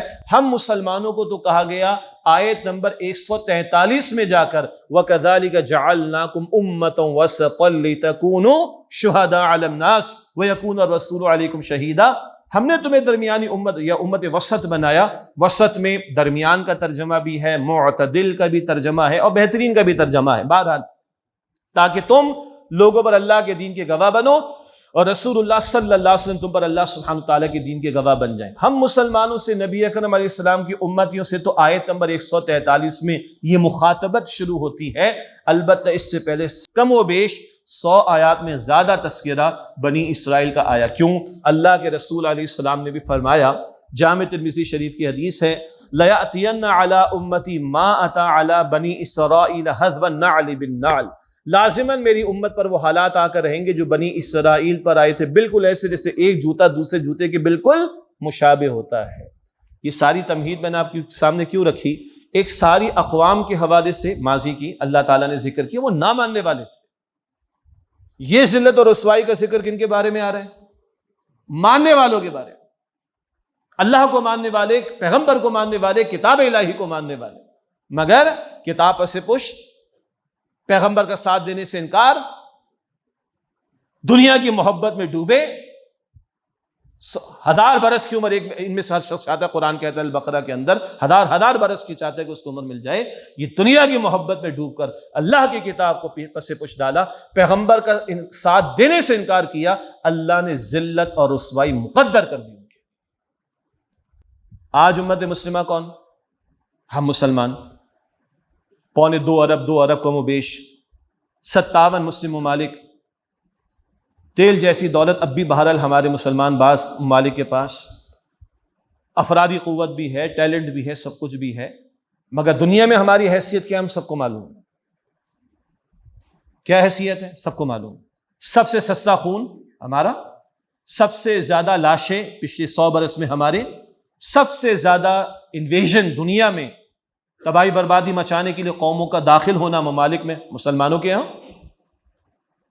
سب سے زیادہ مہاجرین جن کو گھروں سے نکالا گیا، اللہ اکبر، کروڑوں کی تعداد میں ہم مسلمان، کسی حیثیت میں نہیں، کسی گنتی میں نہیں، اور ہم اللہ کو ماننے والے ہیں، ہم اللہ کی کتاب کو ماننے والے ہیں، اللہ کے دین کو ماننے والے ہیں، مگر جو اس وقت ورلڈ سینیریو ہے، کیا کچھ ہوتا رہا ماضی میں افغانستان میں اور عراق میں، فلسطین، کشمیر کا حال ہمارے سامنے ہے، چیچنیا، بوسنیا ہم بھگت چکے ہیں، برما بات بھی نہیں کرتے، سب معلوم ہے ہمیں۔ بڑا حساس ایک سوال ہے، اللہ تعالیٰ کو ہم پر رحم نہیں آتا؟ اور کیا اللہ علی کل شیء قدیر نہیں؟ اللہ کی طاقت میں کوئی کمی ہے؟ قدرت میں کوئی کمی ہے؟ نہیں۔ پھر آخر کیوں؟ اس سے کہ ہم امت مسلمہ ہیں، اور امت ایک مقصد کے لیے کھڑی کی گئی۔ امت کی کوئی عزت ہے تو مقصد پورا کرنے کی وجہ سے۔ مقصد کو چھوڑ دو گے ذلیل و رسوا ہوگے۔ پچھلی امت کی مثال ہمارے سامنے، پچھلی امت کی تاریخ ہمارے سامنے موجود ہے۔ اب آئیے تھوڑا اور اندر آ جائیں۔ امت مسلمہ ہے 2.25 ارب، جیسے کہ میں نے کم و بیش ذکر کیا، 57 مسلم ممالک ہیں۔ کیا ہماری کیفیت ہم سب کے سامنے؟ وہ جو اقبال نے بھی کہا کہ اپنی امت پر قیاس اقوام مغرب سے نہ کر، خاص ہے ترکیب میں قوم رسول ہاشمی صلی اللہ علیہ وسلم۔ یہاں بھی پھر وہی ایک آنکھ اور دوسری آنکھ والی بات ذہن میں لے آئی۔ بھائی کیوں امت زوال کا شکار ہے؟ امت کے پاس ٹیلنٹ کی کمی ہے، امت کے پاس وسائل کی کمی ہے، امت والے ریسرچ نہیں کر رہے ہیں، امت والے یہ نہیں کر رہے، وہ نہیں کر رہے۔ یہ ظاہر کے کچھ اسباب ہوں گے، میں پھر عرض کرتا ہوں اس کی ہم نفی نہیں کرتے، مگر یہ وہ ایک ہی آنکھ ہے مادہ پرستی والی، میٹیریلسٹک اپروچ والی، ظاہر کے اسباب کو دیکھنے والی، وہ ایک آنکھ ہی کھلی ہوئی۔ دوسری آنکھ، یہ امت کیوں کھڑی کی گئی تھی؟ کس کام کے لیے کھڑی کی گئی تھی؟ کس مشن کے لیے کھڑی کی گئی تھی؟ کس مقصد کے لیے اس کو اٹھایا گیا تھا؟ کنتم خیر امت اخرجت للناس تأمرون بالمعروف وتنہون عن المنکر۔ آل عمران کی آیت نمبر 110۔ تم بہترین امت ہو جنہیں لوگوں کے لیے برپا کیا گیا، تم بھلائی کا حکم دو گے، تم بدی سے روکو گے، اور تم اللہ سبحانہ وتعالیٰ پر ایمان رکھتے ہو۔ اس امت کو کہا گیا، سورہ حج کی آخری آیت، آیت نمبر 78، هو اجتباکم، اللہ نے تمہیں چن لیا ہے۔ اللہ نے پہلے آدم علیہ السلام سے لے کے محمد مصطفیٰ صلی اللہ علیہ وآلہ وسلم تک سوالات انبیاء اور رسول کو چنا۔ اب ختم نبوت کے بعد تمہیں اللہ نے منتخب فرمایا اس کام کے لیے جو پہلے انبیاء اور رسول علیہ السلام کی ذمہ داری تھی۔ اس مقصد کے لیے کھڑا کیا گیا، اس امت کو اس مقصد پر اٹھایا گیا ہے۔ اگر یہ کام کرے گی، بھائی سیدھی سی بات ہے، 10 لاکھ کی تنخواہ کسی کو آفر کی جاتی ہے تو کام بھی تو لیا جاتا ہے کہ نہیں؟ کام کرو، 10 لاکھ کی تنخواہ، کیا کل پرکس بھی ملیں گے، بینیفٹس بھی ملیں گے، اینول انکریمنٹ بھی مل جائے گا۔ کام نہ کرو تو کیا ہوتا ہے؟ Fire, gate out. ہم سب کو یہ بات سمجھ آتی، تو امت کی سطح پر بھی سمجھیں۔ آج امت کہاں کھڑی؟ یہ امت خیر امت ہے؟ آج لکھی ہوئی ہے عملاً یہ خیر امت ہے؟ وجہ یہ ہے اصل مسئلہ وحی کی آنکھ کی روشنی میں، وحی کی عینک لگا کر دیکھنا، کتاب ہدایت کی روشنی میں دیکھنا۔ یہ آج ہماری اس امت کی زبوحالی اور دیگر گو کیفیات اور زوال کی اصل وجہ ہے۔ لیکن بہرحال وہ جو کہا کہ اپنی امت پر قیاس اقوام مغرب سے نہ کر، خاص ہے ترکیب میں قوم رسول ہاشمی صلی اللہ علیہ وسلم۔ یہ امت جدا ہے نا بقیہ لوگوں سے، کیوں؟ یہ محمد مصطفیٰ صلی اللہ علیہ وآلہ وسلم کو ماننے والی امت ہے، تو یہ اور بقیہ لوگ جدا ہیں۔ ٹیکنیکلی کیا ہے؟ 2 ہی پارٹیاں، حزب اللہ اور حزب الشیطان، اللہ کو ماننے والے اور اللہ کو نہ ماننے والے۔ مگر اللہ کو ماننا جیسے محمد مصطفیٰ علیہ السلام نے بتایا، ورنہ کرسچنس بھی اللہ کو ماننے کا دعویٰ کرتے ہیں، جیوز بھی اللہ کو ماننے کا دعویٰ کرتے ہیں، مگر ٹیکنیکلی ایمان کیا ہے؟ تصدیق بما جاء بہ النبی صلی اللہ علیہ وسلم۔ ہر وہ بات، ہر وہ خبر جو محمد مصطفیٰ علیہ السلام نے ہمیں عطا فرمائی، اس کی تصدیق کرنا یہ ایمان ہے۔ تو یہ ہے خاص ہے ترکیب میں قوم رسول ہاشمی صلی اللہ علیہ وسلم۔ اب آ جائیے پاکستان میں آ جائیں۔ جیسے یہ امت خاص ہے ترکیب میں بقیہ انسانوں کے مقابلے میں، بقیہ اقوام اور لوگوں کے مقابلے میں، یہ مملکت خدا داد پاکستان یہ خاص ہے ترکیب میں سارے عالم اسلام میں۔ باقی کوئی ملک نہیں جس نے یہ دعویٰ کیا ہو کہ ہم اسلام کے نام پر بنے ہیں، ہمیں اسلام قائم و نافذ کرنے کے لیے خطہ چاہیے، نہیں۔ سب کا ہم احترام کریں گے، سب ہمارے بھائی ہیں، چاہے مسلم ممالک میں رہتے ہو چاہے غیر مسلم ممالک میں رہتے ہو، انما المؤمنون اخوہ، وہ امت کا حصہ ہے، کوئی شک نہیں۔ لیکن یہ مملکت خدا داد خاص ہے جو اس بنیاد پر قائم کی گئی کہ یہاں اللہ کی حاکمیت کا ہم نے اعلان کرنا ہے۔ اعلان تو کیا ہم نے، دعویٰ کیا، یہاں اللہ تیری حاکمیت قائم ہوگی اور کتاب و سنت کی بالادستی ہوگی، اور ہمیں خطہ چاہیے، تاریخ بھری ہوئی ہے، تفصیل کا موقع نہیں۔ علامہ اقبال نے خطوط لکھ کر قائد اعظم کو واپس بلایا جب قائد اعظم مسلم لیگ، اس وقت کی مسلم لیگ کے بعد لوگوں کی طرز عمل کو دیکھ کر مایوس ہو کر برطانیہ واپس چلے گئے تھے۔ اقبال نے لکھ کر کہا، میں نے جہاں تک دنیا کے معاملات و مسائل پر غور و فکر کیا، ان مسائل کا حل، علامہ اقبال کہہ رہے ہیں، ان مسائل کا حل اسلامی شریعت کے سوا کہیں نہیں۔ لیکن کیسے ہم شریعت کو نافذ کریں گے جب تک کہ ہمارے پاس اپنا ایک علیحدہ خطہ زمین نہ ہو؟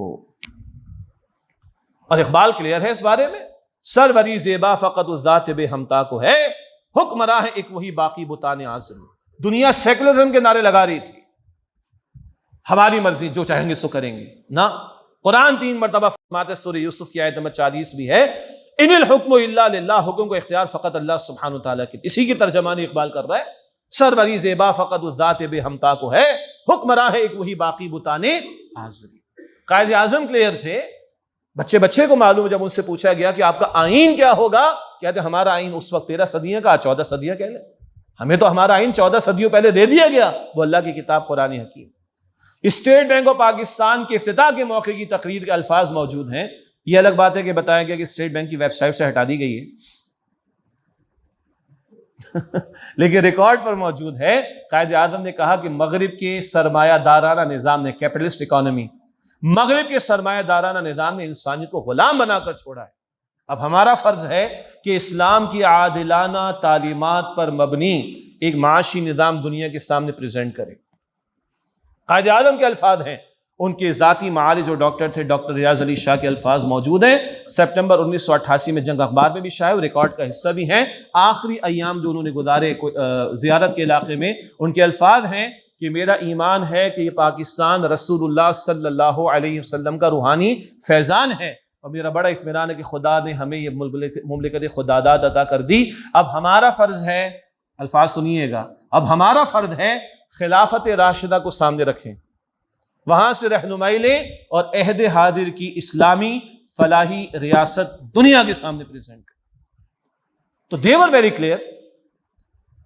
اور ہمارے آبا و اجداد نے، ہمارے تو باپ دادا ہجرت کر کے آئے انڈیا سے، میری تقریروں میں نے اب کہہ بھی ڈالا، وہ ریکارڈ پر موجود ہے، ہمارے ابا مرحوم تو واپس نہیں گئے انڈیا، دادا بھی ادھر ہی دفن، ابا بھی ادھر دفن، ایک دفعہ واپس نہیں گئے، جائیدادیں چھوڑ کر آئے تھے وہاں پر، مودی کے گجرات سے تعلق ہے ہمارا کیوں آئے تھے؟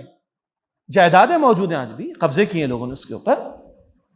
نہیں، ایک خطہ چاہیے جہاں ہم اپنے عقیدے کے مطابق عمل کر سکیں، اللہ کے کلام پر عمل کر سکیں، اللہ کے نبی کی سنت پر عمل کر سکیں، اور نظام اسلام پر عمل کر سکیں۔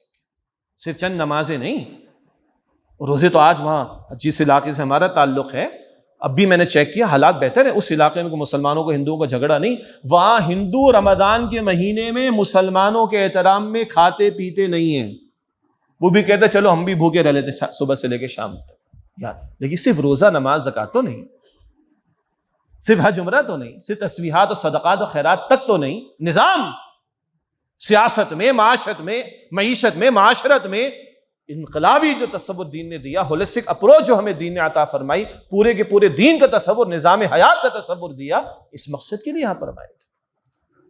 یہ ہے جو اب اصل جو آج ہم بات کریں ہمارے مسائل، تو پہلے کلیئر کر لینا کہ وہ ویژن کیا ہوگا دیکھنے کا، مسائل کو دیکھنے کا ایک ویژن وہی ہے۔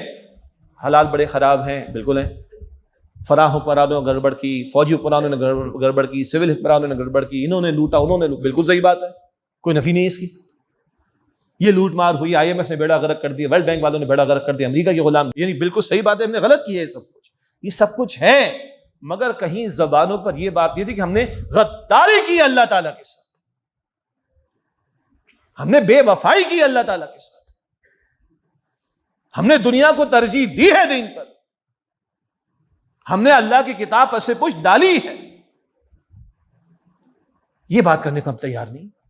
یہ ہے وہ آنکھ جو میں کہہ رہا ہوں، قوموں کے اجتماعی بگاڑ کی وجہ سے زلزلے، طوفان، سیلاب، پتھر دھسا دیا جانا، سور اور بندر بنا دیا جانا، قرآن کریم بتاتا ہے، پڑھیں قرآن کریم کو، قوموں کے اجتماعی بگاڑ، کردار کے بگاڑ کی وجہ سے، حامل امت کتاب کی ماننے والی امت کتاب فراموش کرے، اللہ گدھا قرار دیتا ہے قوم کو۔ آیات کا علم پہنچا اللہ کی، پس پوچھ ڈالا، دنیا میں ڈوبا، کتے کی مثال اللہ تعالیٰ نے دی سورہ اعراف میں، اور ایک فرد نہیں، ایک پوری قوم کی مثال اللہ تعالیٰ کتے کے طور پر دیتا ہے، اسی سورۃ الاعراف کی آیت 175 176 177 میں ہے۔ مجھے معلوم ہے اب جو میں نے تبصرہ کیا بہت سخت ہے، یہ بھرا مسلمان ہے، ہمیں معلوم ہم قرآن پر ایمان رکھتے ہیں، اسی قرآن میں کتا کہا گیا، اسی قرآن میں گدھا کہا گیا، کتاب کو پس سے پوچھ ڈالنے والوں۔ یہ ہے جرم حامل کتاب امت کا۔ پوری امت کی بھی ہم نے بات کر لی اور کنفائنڈ کر کے ہم آ گئے پاکستان پر، ورنہ بہرحال ہمارے استاد بانی تنظیم اسلامی ڈاکٹر اسرار صاحب رحمۃ اللہ علیہ وہ یہ فرماتے تھے مجرم نمبر 1 تو عرب ہیں جن کی زبان میں قرآن کریم موجود، آپ کے میرے تو پھر بھی ایک بیریئر ہے نا، ایک رکاوٹ ہے کہ عربی زبان نہیں آتی، وہ مجرم نمبر 1۔ اور آج ان کے عیاشیوں کے عالم کیا ہے؟ آج ان کے یہودیوں کے لیے اپنے دروازوں کو کھولنے کا عالم کیا ہے؟ آج دنیا کے میراثیوں کو بھانڈ قسم کے ناچنے کودنے والے بیہودہ لوگوں اور عورتوں کو بلا کر نچوانے والے اور گویے کو بلا کر کانسرٹ کرانے والے کتنے آگے آگے ہیں؟ دیکھ لیں ذرا، مسلمانوں کا میسیکر کرنے والا، مسلمانوں پر ظلم ستم کرنے والا، سینکڑوں مسجدوں کو شہید کروانے والا، ہزاروں کی لاشیں کروانے والا مودی، اس کو کتنا اعزاز دیا جاتا ہے وہاں پہ عرب ممالک کے اندر بلا کر۔ انا للہ و انا الیہ راجعون۔ تو ڈاکٹر اسرار صاحب فرماتے تھے رحمۃ اللہ علیہ مجرم نمبر 1 تو عرب ہیں، اور مجرم نمبر 2 امت میں کون ہے بھائی؟ ہم مسلمانان پاکستان۔ انڈونیشیا والوں نے دعویٰ تو نہیں کیا ہم نے اسلام کے لیے ملک حاصل کیا، گوکے وہاں مسلمان رہتے الحمدللہ۔ ملیشیا والوں نے دعویٰ تو نہیں کیا۔ اور آپ مجھے اجازت دے، سعودی عرب کا آفیشیل نام کیا ہے؟ المملکۃ السعودیۃ العربیہ، کنگڈم آف سعودیہ عربیہ۔ تو آل سعود سے تھے، ان کو اختیار مل گیا، اور عرب ہیں۔ نیشنلزم کی بات آئی تھی، ترکان عثمانی کے ساتھ جو، یعنی سلطنت عثمانیہ کے ساتھ جو کچھ ہوا وہ ہمارے علم میں۔ اس معنی میں تو دعویٰ انہوں نے بھی اپنے نام میں نہیں کیا۔ یہ الگ بات ہے کہ جھنڈے پر کلمہ لکھا ہوا ہے لا الہ الا اللہ محمد رسول اللہ صلی اللہ علیہ وآلہ وسلم۔ باقی میں کوئی تعصب کی بات نہیں کرنا چاہ رہا، میں تو ہمارے جرم کی بات کرنا چاہ رہا ہوں۔ دعویٰ صرف ہم نے کیا، ہمارے ملک کا آفیشیل نام کیا ہے؟ Islamic republic of Pakistan. تو میرے بھائیوں بزرگوں میرے ساتھیوں، یہ ہے اصل مسئلہ۔ اس عینک سے دیکھنے والی بات، وحی کی تعلیم کی روشنی میں ہم ہیں اس پورے عالم میں اس وقت دنیا میں جنہوں نے یہ دعویٰ کیا کہ اللہ ہمیں خطہ چاہیے، ہمارے لیے نہیں، تیرے لیے، تیرے دین کی خاطر مراد، ہمارے ذاتی مفادات کے لیے نہیں۔ ہاں یہ سب سے بڑا مفاد کہ مجھے آخرت میں کامیابی مل جائے، اور یہ ہے بھی میرا اور آپ کا سب سے بڑا مسئلہ، نو ڈاؤٹ، لیکن نہیں، اللہ تیرے نام پر چاہیے، تیری کتاب اور تیرے نبی کی سنت کی بالادستی ہو۔ یہ ہمارا سب سے بڑا جرم ہے۔ باقی اسباب ہوں گے، اللہ مسلط کرتا ہے لوگوں کو ہمارے اوپر۔ حدیث میں ہے اللہ اکبر، ہمارے اعمال کے نتائج اعمالکم عمالکم، رسول اللہ علیہ السلام فرمایا تمہارے اعمال تمہارے حکمراں ہیں، تمہارے عمال ہیں، جیسی تمہاری کرتوت تمہارے اوپر حکمراں ویسے مسلط کیے جائیں گے۔ ابن ماجہ شریف کی حدیث ہے، رسول اللہ علیہ السلام نے فرمایا جب کسی قوم میں امانت میں خیانت شروع ہو جائے، اللہ تعالیٰ ظالم حکمرانوں کو مسلط کر دیتا ہے۔ جب کسی قوم میں وعدہ خلافی کا معاملہ شروع ہو جائے، اللہ بیرونی لوگوں کو مسلط کر دیتا ہے، ان کا مال ہڑپ کر جاتا ہے۔ پڑھیں، یہ آج ہماری حرکت ہے۔ اور سنیں، اللہ تعالیٰ نے آیت کریمہ یاد دلا دی مجھے، سورہ طٰہٰ آیت نمبر 124 125 126، ہلا دینے والا مقام، وَمَنْ أَعْرَضَ عَنْ ذِكْرِي فَإِنَّ لَهُ مَعِيشَةً ضَنْكًا وَنَحْشُرُهُ يَوْمَ الْقِيَامَةِ أَعْمَىٰ۔ جس سے میرے ذکر، پیچھے وحی کا تذکر آیا، مراد قرآن حکیم، جس سے میرے قرآن سے اعراض کیا، منہ موڑ لیا، فَإِنَّ لَهُ مَعِيشَةً ضَنْكًا، اس کی معیشت تنگ ہوگی۔ الفاظ ہے قرآن کے۔ آگے سے لوگ کہتے ہیں نہیں وہ فلاں کی ملک کے بھی تو حالات خراب، برازیل کے بھی تو حالات خراب ہیں، ارجنٹائن کے بھی تو خراب ہیں، اسی لیے شعر پہلے سنایا تھا، اپنی امت پر قیاس اقوام مغرب سے نہ کر۔ اچھا نہیں، وہ امریکہ کے حالات تو بڑے اچھے ہیں، خاک اچھے ہیں۔ دنیا کا سب سے مقروض ملک کون سا ہے؟ امریکہ ہے۔ لیکن چلے تھوڑی دیر کے لیے، یہ ترقی یافتہ ممالک کی بات نہیں، اسکینڈینیوین کنٹریز بڑے اچھے ممالک ہیں۔ خودکشیاں سب سے زیادہ کہاں پر ہوتی ہیں؟ گڑبڑ تو ادھر بھی ہے، لیکن تھوڑی دیر کے لیے مان لیتے ہیں کہ معاشی طور پر تھوڑا پیسہ دولت ان کے پاس موجود ہے، تو کیا ہو گیا؟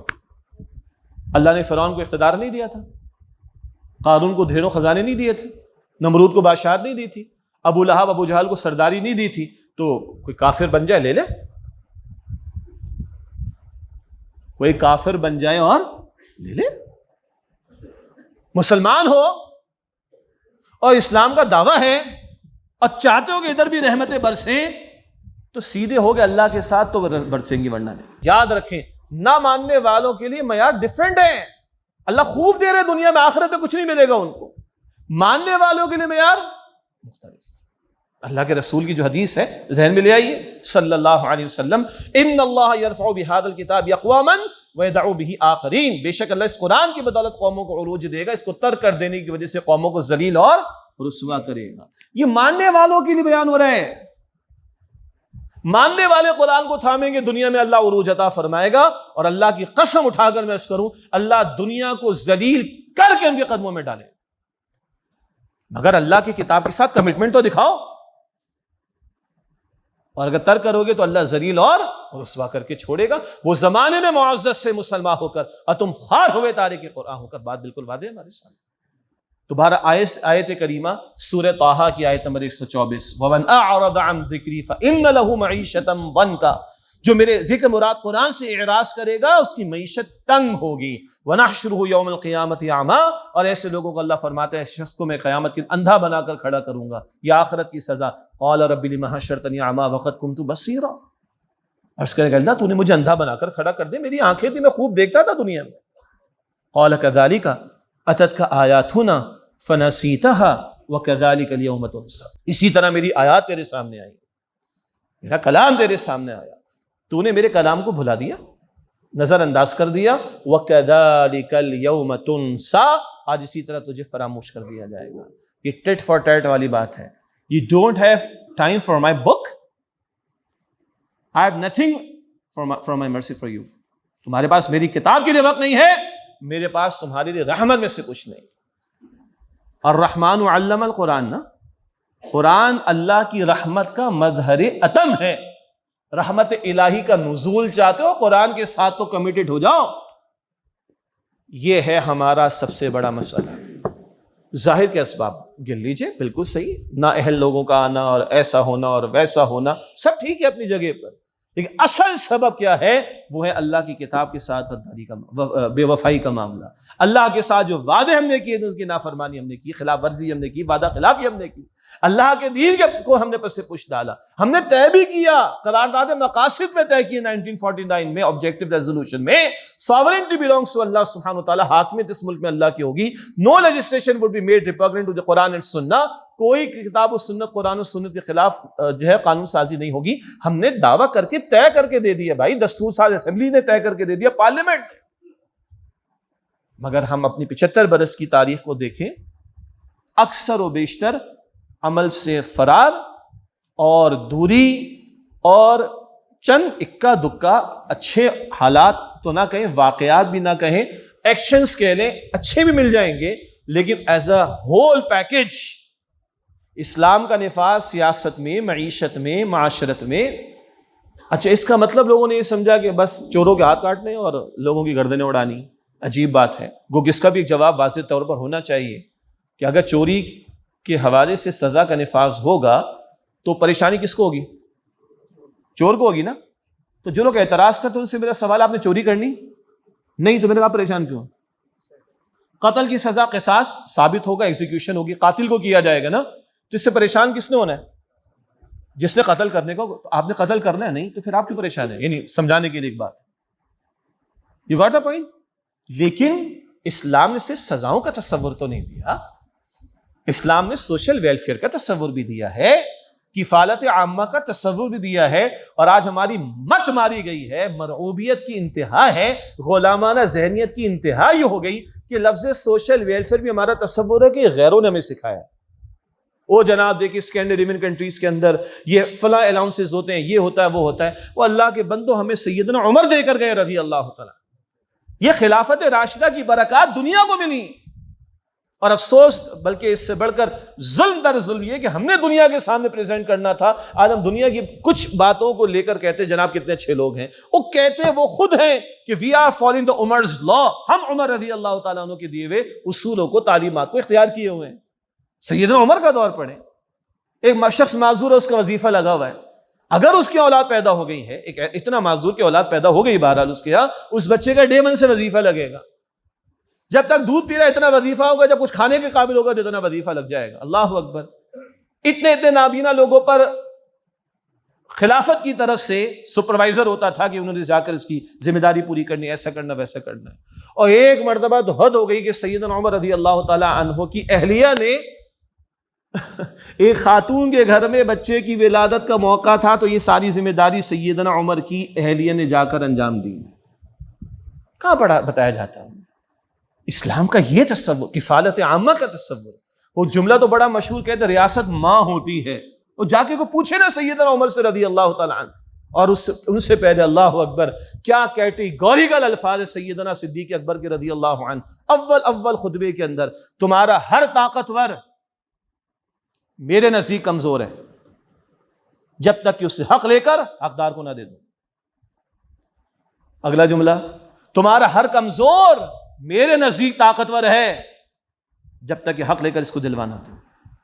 یہ پولیٹیکل سائنس کے ایکسپرٹس نے کہا ہے، یہ سنہرے الفاظ سے لکھے گئے الفاظ، تمہارا ہر طاقتور میرے نزدیک کمزور ہے جب تک کہ اس سے حق لے کر حقدار کو نہ پہنچ جائے، اور تمہارا ہر کمزور میرے نزدیک طاقتور ہے جب تک کہ اس کا حق لے کر اس کو پہنچوانا دو۔ اللہ اکبر کبیر۔ وہ برکات بہرحال تھیں، اور قائد اعظم واز کلیئر، خلافت راشدہ کو سامنے رکھ کر وہاں سے اصول و رہنمائی لے کر عہد حاضر کی اسلامی فلاحی ریاست دنیا کے سامنے۔ تو جب ہم بات کریں ہم نے بے وفائی کی ہے، تو یاد رکھیے کہ جب شریعت اور دین کے نفاذ کی بات ہو رہی ہے تو سزاؤں کا ایک تصور ہے، دین نے عطا کیا، نو بڈی کین ڈینائی دیٹ، مگر ساتھ کفالت عامہ کا تصور، ساتھ عدل کا تصور۔ سیدنا علی بھی جو ہے وہ عدالت میں آ رہے کہ نہیں آ رہے؟ اور کہا جا رہا ہے کہ جی آپ کے غلام کی اور بیٹے کی گواہی تو قبول۔ اللہ اکبر۔ اور یہاں کہ دینا فلاں کو استثناء حاصل ہے، سبحان اللہ، اللہ اکبر کبیرہ۔ تو وہ جو جسٹس کا تصور ہے، ایک امپائر آف فیتھ کے نام سے بہت مشہور ڈاکیومنٹری بنی، ایک تو وہ دی میسج، بہت پرانی بات ہو گئی، لیکن امپائر آف فیتھ وہ مووی نہیں ہے، وہ ایک ڈاکیومنٹری ہے، بہت پرانی وہ بھی۔ اس میں بہت سارے غیر مسلم جو مصنفین ہیں، خطباء ہیں، اسکالرز ہیں، اوریٹرز ہیں، ان کے انٹرویوز ہیں 20-25 افراد کے غیر مسلموں کے، اور اکثر نے کیا کہا، the beauty of the teachings of Prophet Muhammad صلی اللہ علیہ وسلم is the catching word justice۔ محمد مصطفیٰ صلی اللہ علیہ وسلم کی تعلیمات کی جو بہترین بات ہے وہ عدل کی بات ہے، اور صرف محمد مصطفیٰ نے عدل کی بات کہی نہیں ہے، عدل قائم اور نافذ کر کے دکھایا ہے۔ اور اس کا کلائمیکس کیا ہے؟ جب ایک فاطمہ نامی عورت، یاد آ گیا واقعہ، حضور نے کیا فرمایا؟ یاد رکھنا، اور آج ہم سب بھگت رہے ہیں اس کو، ہم سب بھگت رہے ہیں اس کو اجتماعی سطح پر۔ تم سے پچھلی قومیں کیوں ہلاک و برباد ہوئیں؟ کوئی چھوٹا جرم کرتا سزا دیتے، بڑا جرم کرتا چھوڑ دیا کرتے تھے۔ خدا کی قسم بالفرض محال، اگر فاطمہ میری بیٹی بھی بالفرض اگر یہ اس جرم کا ارتکاب کرتی، اس کے بھی ہاتھ کاٹنے کا میں حکم دیتا۔ یہ جو جسٹس کا پہلو ہے، یہ جو کفالت عامہ کا تصور ہے، یہ جو حاکم اور محکوم میں جو گیپ ہے اس کو بیلنس کرنے والا تصور ہے، اسلام کی یہ بیوٹی بھی سامنے آنی چاہیے۔ اسلام نے عبادات کا بھی تصور عطا کیا ہے، کفالت عامہ کا تصور بھی عطا کیا ہے، جسٹس اور عدل کی بات بھی کی ہے، حاکم اور محکوم کے درمیان عدل کی بات بھی کی ہے، اینڈ سو آن۔ اس پورے پیکج کو سامنے رکھتے ہوئے بات کو بیان کرنا چاہیے۔ لیکن کیا ہے، ہم نے 75 برس ہو گئے، ریورس گیئر تو بہت لگتے ہوئے دیکھیں، ہم ڈنکے کی چوٹ پر اللہ کے سامنے کھڑے ہیں۔ اور میں ایک ہی یہ الفاظ مستقل آپ کو میری گفتگو میں ملیں گے مختلف مقامات پر، ایک ہی ٹیسٹ کیس لے لیں۔ وہ ٹیسٹ کیس کیا ہے؟ سود کے خاتمے کا معاملہ۔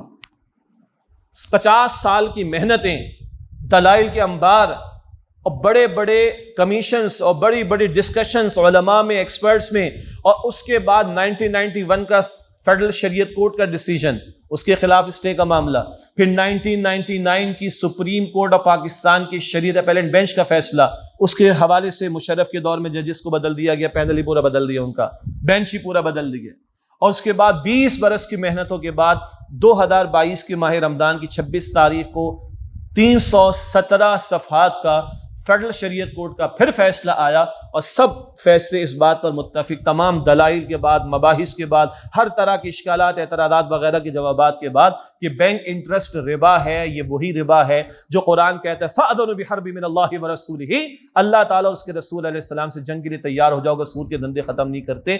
ہماری پچھلی تمام کی تمام حکومتیں، سول ہو یا فوجی حکمراں ہوں، کسی کا ایکسیپشن نہیں، نام لینے کی مجھے ضرورت نہیں، تمام کے تمام، کوئی سنجیدہ نظر نہیں ہے، کوئی سنجیدگی نہیں، ہمارے ججز کے اندر سنجیدگی نہیں، یہ اکھاڑ پچھاڑ، یہ ڈرامے بازیاں سیاست کے میدان میں جو کچھ ہو رہی ہیں، وہ پہلے سے کہتے تھے ہم رات کو 12 بجے کھول دیں گے عدالت، اس کا مطلب ہے آپ کو پتہ ہے کہ کیا ہونا ہے؟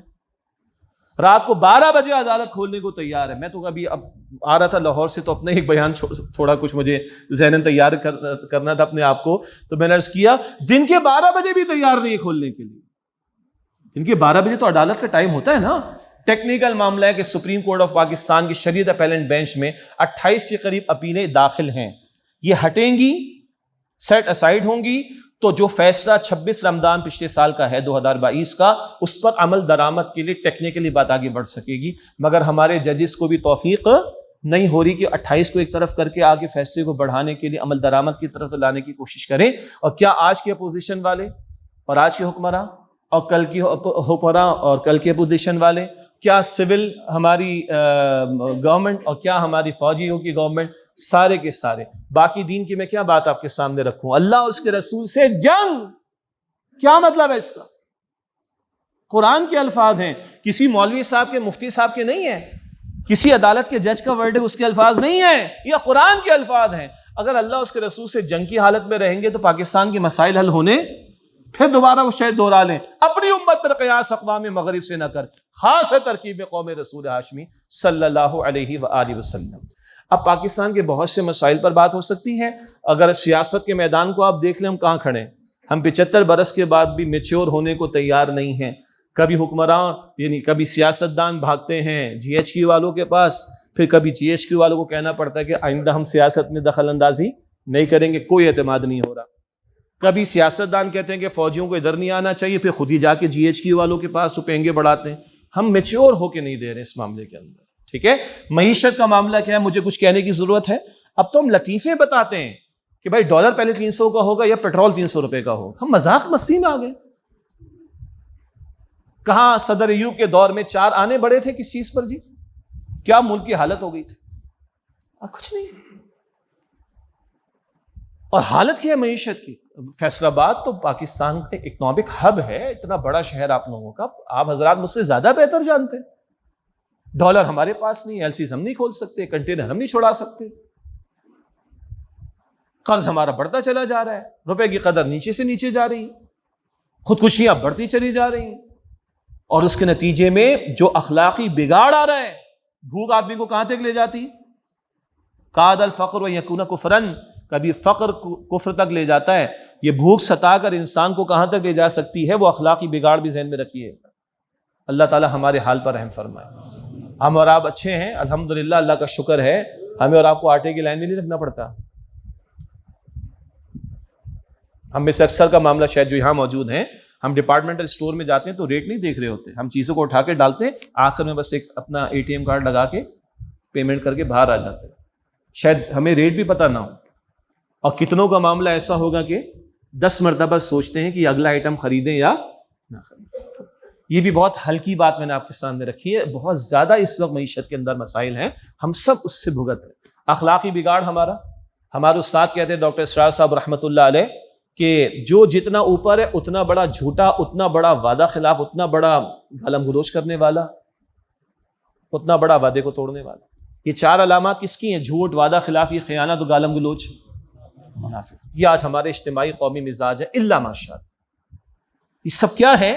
ہمارے اپنے کرتوت بھی ہیں، ظاہر کے اسباب بھی ہیں۔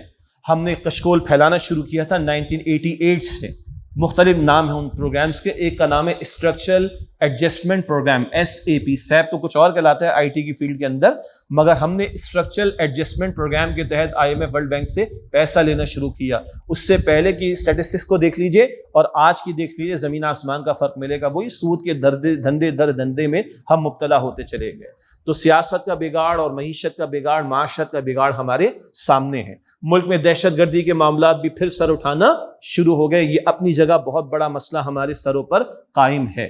بہرحال ان مسائل پر تو اور مجھے تجزیہ کرنے کی کوئی ضرورت نہیں ہے. اصل مسئلہ ہے کہ اس کا حل کیا ہے. تو بہت ساری باتیں تجویز کی جا سکتی ہیں. مثلاً اگر انٹرم پیریڈ کے اعتبار سے، ضمنی اور فوری نوعیت کے اعتبار سے 2-3 باتیں میں آپ کے سامنے عرض کرنا چاہوں. اور اللہ کے بندو، یہ پوری قوم پر تو بوجھ پڑ گیا.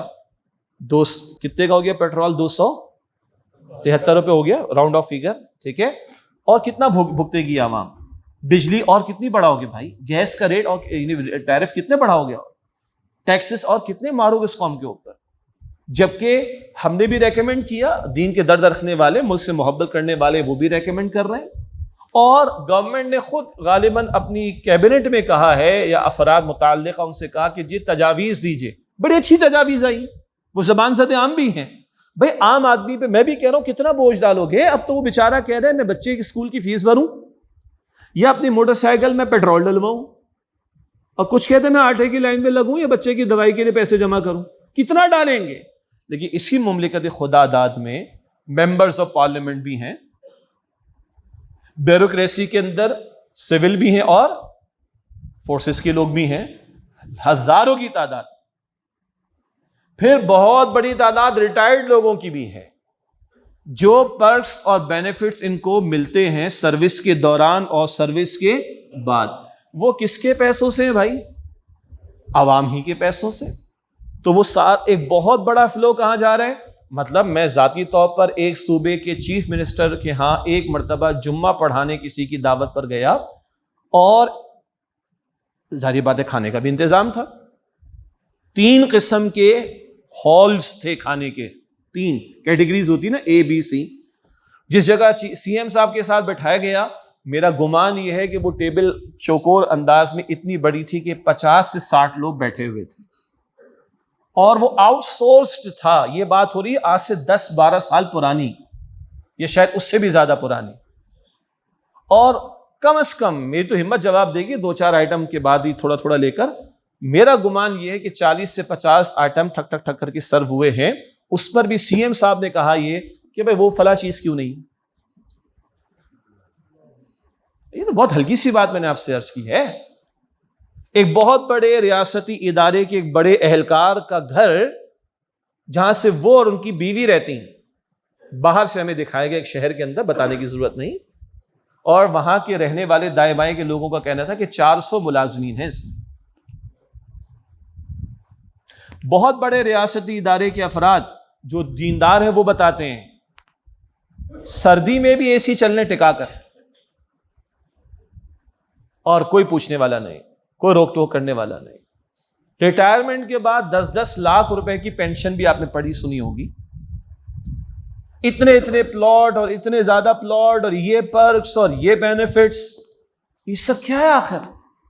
پھر اس وقت جو موجودہ ہیں ان کو جو زمینیں ملی ہوئی ہیں، بلکہ گھر ملے ہوئے ہیں، بنگلے ملے ہوئے ہیں، وہ کھربوں کی پراپرٹیز ہیں نا. بیچو اس کو بھائی، انفلو آئے گا نا، قوم کی مصیبت تو کم ہوگی کہ نہیں. 70% ہماری ایکٹیویٹی کم و بیش زراعت سے منسلک ہے. یہ علاقہ، یہ جاگیردار جس کو انگلش میں ہم نیشنل ایکسچیکر کہتے ہیں، اس میں کتنا ڈالتے ہیں؟ کچھ نہیں. تو ان سے بھی تو وصول ہونا چاہیے کہ نہیں. ٹیکنیکل بحث اپنی جگہ ایک رہی ہے، یہ زمینیں خراجی ہیں یا عشری ہیں، اس میں آراء کا اختلاف. اکثر کی رائے عشری کی، ہماری ذرا برعکس رائے، کو ایک طرف کر دیں. ان سے کوئی وصولی کچھ نہیں. بڑی بڑی ملٹی نیشنلز کما کر یہاں سے لے کر جا رہی ہیں، ان سے وصولی نہ ہونے کے برابر. تو سیاستدان، جاگیردار، بیوروکریسی میں سول لوگ بھی اور فورسز کے لوگ بھی، عدلیہ کے لوگ بھی، حاضر سروس اور retired members of parliament, senate, this and that. اور ذرا نیچے آتے چلے جائیں، بیوروکریسی میں بہت سارے ادارے آ جائیں گے. ان سب کو اگر جمع کریں تو لاکھوں کی تعداد ہے، اور ان لاکھوں پر اربوں سے زائد خربوں تک کا معاملہ خرچ ہو جاتا ہوگا، اور ان کے زیر استعمال وسائل بہت زیادہ ان کی ضروریات سے زیادہ ہیں. تو بھائی بڑی میں دل سے بات عرض کرتا ہوں، کچھ ان کو بھی اللہ کا خوف کر کے آگے آنا چاہیے اور اپنی خدمات پیش کرنی چاہیے، اور نہیں تو پھر جو عوام کے اوپر اتنا پریشر ڈال رہے ہیں ان کو بھی تو خدا کا خوف کرنا چاہیے کہ پھر ادھر سے بھی تو وصولی کا معاملہ ہونا چاہیے کہ نہیں. اور ایک بہت بڑا گوشہ وہ نیب کہہ کہ سبھی لوگ تھک گئے ہیں. کتنی وصولی اس قوم کو ملی ہے نہ ہمیں کچھ نہیں پتا. جنہوں نے کتنی مرتبہ اس قوم کو لوٹا بیچا، پتہ نہیں کیا کچھ کیا، ان سے وصولی کے لیے کوئی فکر مندی نہیں ہے. برخ گرتی ہے تو بیچاری عوام کے اوپر. یہ وقتی ایک بات میں کر رہا ہوں آپ سے، ٹھیک ہے. دہشت گردی نے سر اٹھایا ہے، امریکہ بدماش وہ ہمیں کبھی چھوڑے گا نہیں وغیرہ وغیرہ. لیکن یاد رکھیے گا ذرا ایک تلخ اور ذرا دوسرے اینگل سے ایک تجزیہ ہے. ہم نے بے وفائی کی اللہ کے دین کے ساتھ، اور دین کو قائم اور نافذ نہیں کیا، اور ڈنکے کی چوٹ پر اللہ کے ساتھ بغاوت کے لیے کھڑے رہتے ہیں. ہمارے حکمران قانون سازیاں کرتے ہیں، جیسے کہ سود ختم کرنے کے لیے تیار نہیں، اور ٹرانسجینڈر کا ایکٹ پاس کیے بیٹھے اور نہ جانے اور غیر اسلامی نوعیت کی چیزیں، قانون کا درجہ ان کو دیا گیا. ایسے میں ممکن ہے 75 برس ہو گئے، ایک خلا ہے کہ دین قائم نہیں یہاں پر، تو عین ممکن ہے کہ کچھ ایسے لوگ جو دین کا درد رکھتے ہیں وہ غلط راستے پر نکل جائیں، اور کوئی ان کو استعمال کرے. میں مسلح بغاوت کی بات کر رہا ہوں، میں مسلح بغاوت کی بات کر رہا ہوں.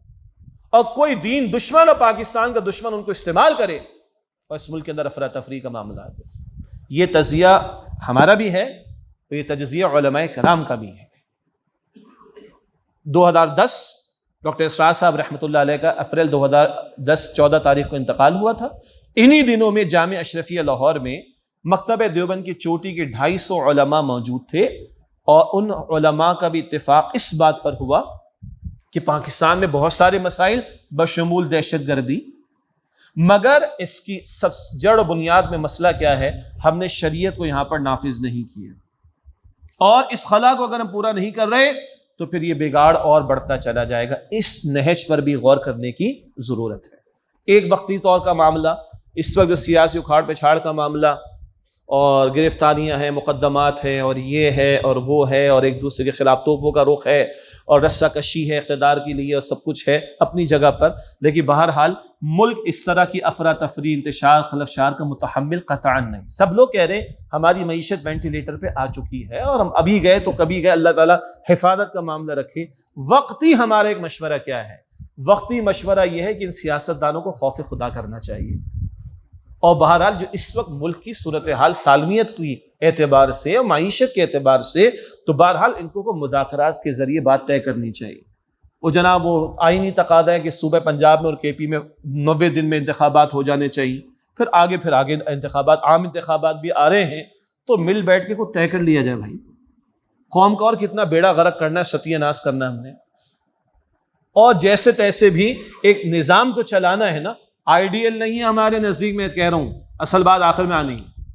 لیکن اس انتشار اور خلفشار سے ملک کو بچانے کے لیے ان سیاستدانوں کو دل بڑا کر کے بیٹھ کر کوئی طے کرنا چاہیے. انتخابات آج نہیں کل تو کرانا ہی ہے نا، تو کچھ آپس میں مذاکرات کے ذریعے طے کرو تاکہ یہ انتشار اور خلفشار کا معاملہ ملک سے ختم ہو جائے. اب یہ تو میں نے آپ کے سامنے معیشت کے ذیل میں کچھ بات جو پریشر عوام کے اوپر ہے اس کے ذیل میں رکھی. جی دہشت گردی کے معاملات کے ذیل میں ایک پہلو اس کو میں نے آپ کے سامنے رکھا، اور اس وقت جو موجودہ خلفشار کا معاملہ ہے اس میں ایک نصیحت کے طور پر ایک ریکمنڈیشن جمعے میں بھی بیان کی ہے، پریس ریلیز میں بھی ہم نے بات بیان کی، آپ کے سامنے میں نے بھی اس کو ذکر کر دیا. لیکن اصل مسئلہ وہی ہے جس کا اشارتاً پہلے ذکر آ چکا. ہمارا معاملہ نہیں سدھرے گا. ہم 75 برس سارے تجربات کر چکے، ہم جی ایچ کیو والوں کو بھی دیکھ چکے ہیں، ہم ان سارے سیاستدانوں کو بھی دیکھ چکے ہیں. ہمارا مسئلہ حل نہیں ہوگا. نہ کہیں جہاں میں اما ملی، جو اما ملی تو کہاں ملی، میرے جرم خانہ خراب کو تیرے عفو بندہ نواز. وہ ایک سجدہ جسے تو گراں سمجھتا ہے، 1000 سجدوں سے دیتا ہے آدمی کو نجات. یہ ہے اصل مسئلہ. جب تک جس کو ہم ایک لفظ میں کہیں وہ ہے توبہ. اسی کی آیت تلاوت کی گئی یا ایھا الذین آمنوا توبوا الی اللہ توبۃ نصوحا، اے ایمان والو توبہ کرو اللہ کے حضور سچی اور پکی توبہ. توبہ کا مطلب کیا ہے؟ توبہ توبہ توبہ توبہ کہنا. 10 ایئرس کے بعد گھر چلے گئے، استغفار کی تسبیح پڑھ لی، ختم ہو گئی بات. 27 شب ماہ رمضان میں تکمیل قرآن کے موقع پر رو لی، ختم ہو گئی بات. نہ، یہ سب کرنا ہے. توبہ اصل ہے پلٹ آنے کا نام، نافرمانی کو چھوڑ کر فرما برداری کی طرف آنے کا نام. قوموں پر کیوں زوال آیا، قوموں پر کیوں عذاب آئے؟ نافرمانیاں. قوموں کے اجتماعی بگاڑ، نافرمانیاں، عذاب آئے. ہم پر آج ہے، کیفیات ہیں، اور اس سے زیادہ اور کیا اللہ تعالیٰ ہمارے حال پر رحم فرمائے. ہم متحمل ہو سکتے ہیں اس سے آگے کی؟ سوچنا پڑتا ہے بھائی. اب گھر سے نکلتے ہوئے کراچی کا ایک پولیس آفیسر، ایماندار آدمی، اس نے گاڑی چھوڑ دی، موٹر سائیکل پر آ گیا. اس سے کہا بھائی حلال کے اندر تو میں موٹر سائیکل ہی بمشکل، جو میری تنخواہ حلال، ان حلال آمدن زیادہ بھی ہوتی ہے لوگوں کی الحمدللہ. وہ کہتا ہے نہیں بھائی میں افورڈ نہیں کر سکتا. وہ موٹر سائیکل پر آ گیا اللہ کا بندہ. کتنے لوگوں کو میں ذاتی طور پر جانتا ہوں کہ اپنا پیٹ کاٹتے ہیں، دوپہر کا کھانا نہیں کھاتے ہیں، 150 بج جائیں گے، 4 کلومیٹر پر آفس ہے، پیدل جاتے ہیں، 150 بج جائیں گے، بچوں کے کام آ جائیں گے. اور کیا مطلب، کہاں جانا چاہ رہے ہیں؟ خودکشیاں. میں نے اشارتاً بات کہی، اصحاب علم بھی ہیں، سمجھدار لوگ مجلس کے اندر ہیں. یہ معیشت کا بگاڑ، یہ اخلاقی بگاڑ کی طرف لے جائے گا. ہم عزتیں جائیں گی پراس. اللہ تعالیٰ حفاظت فرمائے. تو توبہ صرف توبہ توبہ کہنے کا نام نہیں، توبہ کرنے کا نام ہے. اور اصل مسئلے ہمارے اجتماعی، تو توبہ بھی اجتماعی طور پر مطلوب ہے. اور اجتماعی توبہ کیا ہے؟ جس مقصد کے لیے ملک کو لیا تھا، اچھا وہ ویسے بھی ہم نے پورا کرنا ہے. ادخلوا فی السلم کافہ، اسلام میں پورے کی پورے داخل ہو جاؤ. وہ تو ویسے بھی اسلام کا تقاضا ہے، مگر ہم نے عرض کیا کہ ملک لیا ہی اسلام کے نام پر ہے، تو یہ مستحکم بھی اگر ہوگا تو اسلام کی بنیاد پر. آپ غور کر لیں، جب بنگلہ دیش بنا تو تعصب کی بنیاد پر نا، زبان کی بنیاد پر. ہم نے اسلام کو مضبوط نہیں کیا. خلا آیا نا، خلا آئے گا تو کسی اور انداز سے پر ہوگا. تو بنگلہ دیش، حالانکہ 2 اگر بنتے ملک تو 2 نام رکھ لیتے، مشرقی پاکستان اور مغربی پاکستان. دنیا میں 2 جرمنی 2 یمن کی مثالیں موجود ہیں. تو کیا ہو جاتا؟ 2 پاکستان ہو جاتے. لیکن نہیں، بنگلہ دیش. کلمے کی بنیاد کو مستحکم نہیں رکھا. اسی لیے آپ دیکھیں سندھ میں بھی کبھی الرجی کی تحریکیں چلتی رہتی. ہم نے بھگتا ہے کراچی میں، بلوچستان میں الرجی کی تحریکیں چلتی رہتی. کیوں؟ عجیب ملک ہے پاکستان. زبانیں الگ ہیں، رہنے سہنے کے انداز الگ ہیں، ڈریس کوڈ الگ ہیں، نسلیں الگ ہیں. دنیا میں کوئی ایک ملک ہوتا ہے ایک زبان کے بولنے والوں کا، فرینچ ایک زبان ہے، ایک ملک موجود ہے. دنیا میں کوئی ملک ہوتا ہے ایک نسل والوں کا، جرمن ایک نسل ہے، ایک ملک موجود ہے.